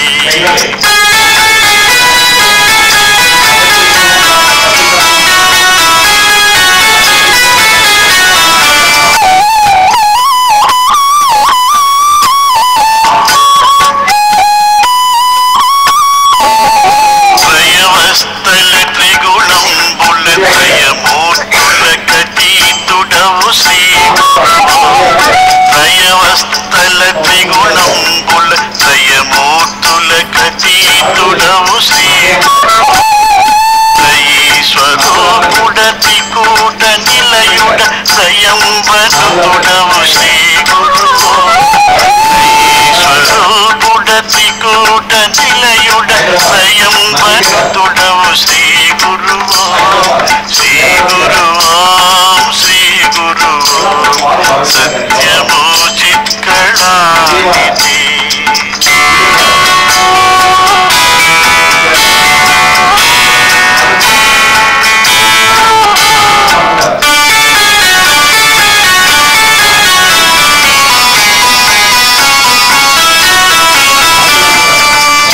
చిదానందుడవు బోధానుమతుడవు సదాశివుండవు శ్రీ గురు చిదానందుడవు బోధానుమతుడవు సదాశివుండవు శ్రీ గురు దావహోడవు శృతి ప్రసిద్ధుడవు హృదంతరాలుడవు శ్రీ గురు దావహోడవు శృతి ప్రసిద్ధుడవు హృదంతరాలుడవు శ్రీ గురు ఓం శ్రీ గురు ఓం శ్రీ గురు ఓం సత్యము చిత్కళానిధి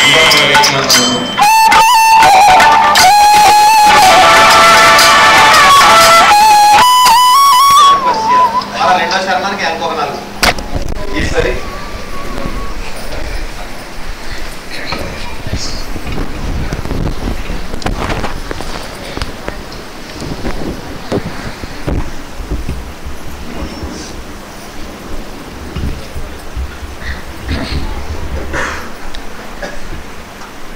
చెప్ప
లేఖనము స్వామి హారతి జయ జయ హారతి హారతి జయ జయ హారతి హారతి జయ జయ హారతి ఓం శ్రీ సద్గురుభ్యో నమః.